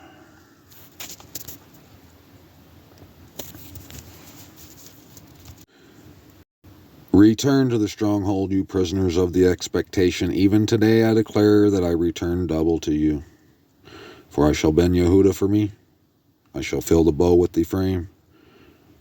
And I shall stir up your sons, O Sion, against your sons, O Greece, and I shall make you like the sword of a mighty man. And Yahuwah shall appear for them, and his arrow go forth like lightning.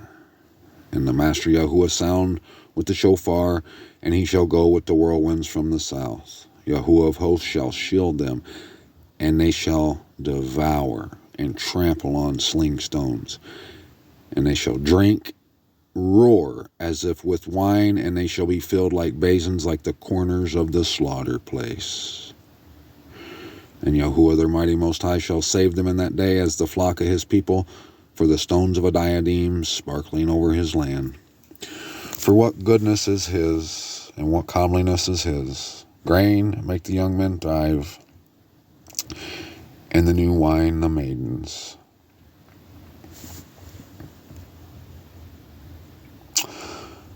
Rawr.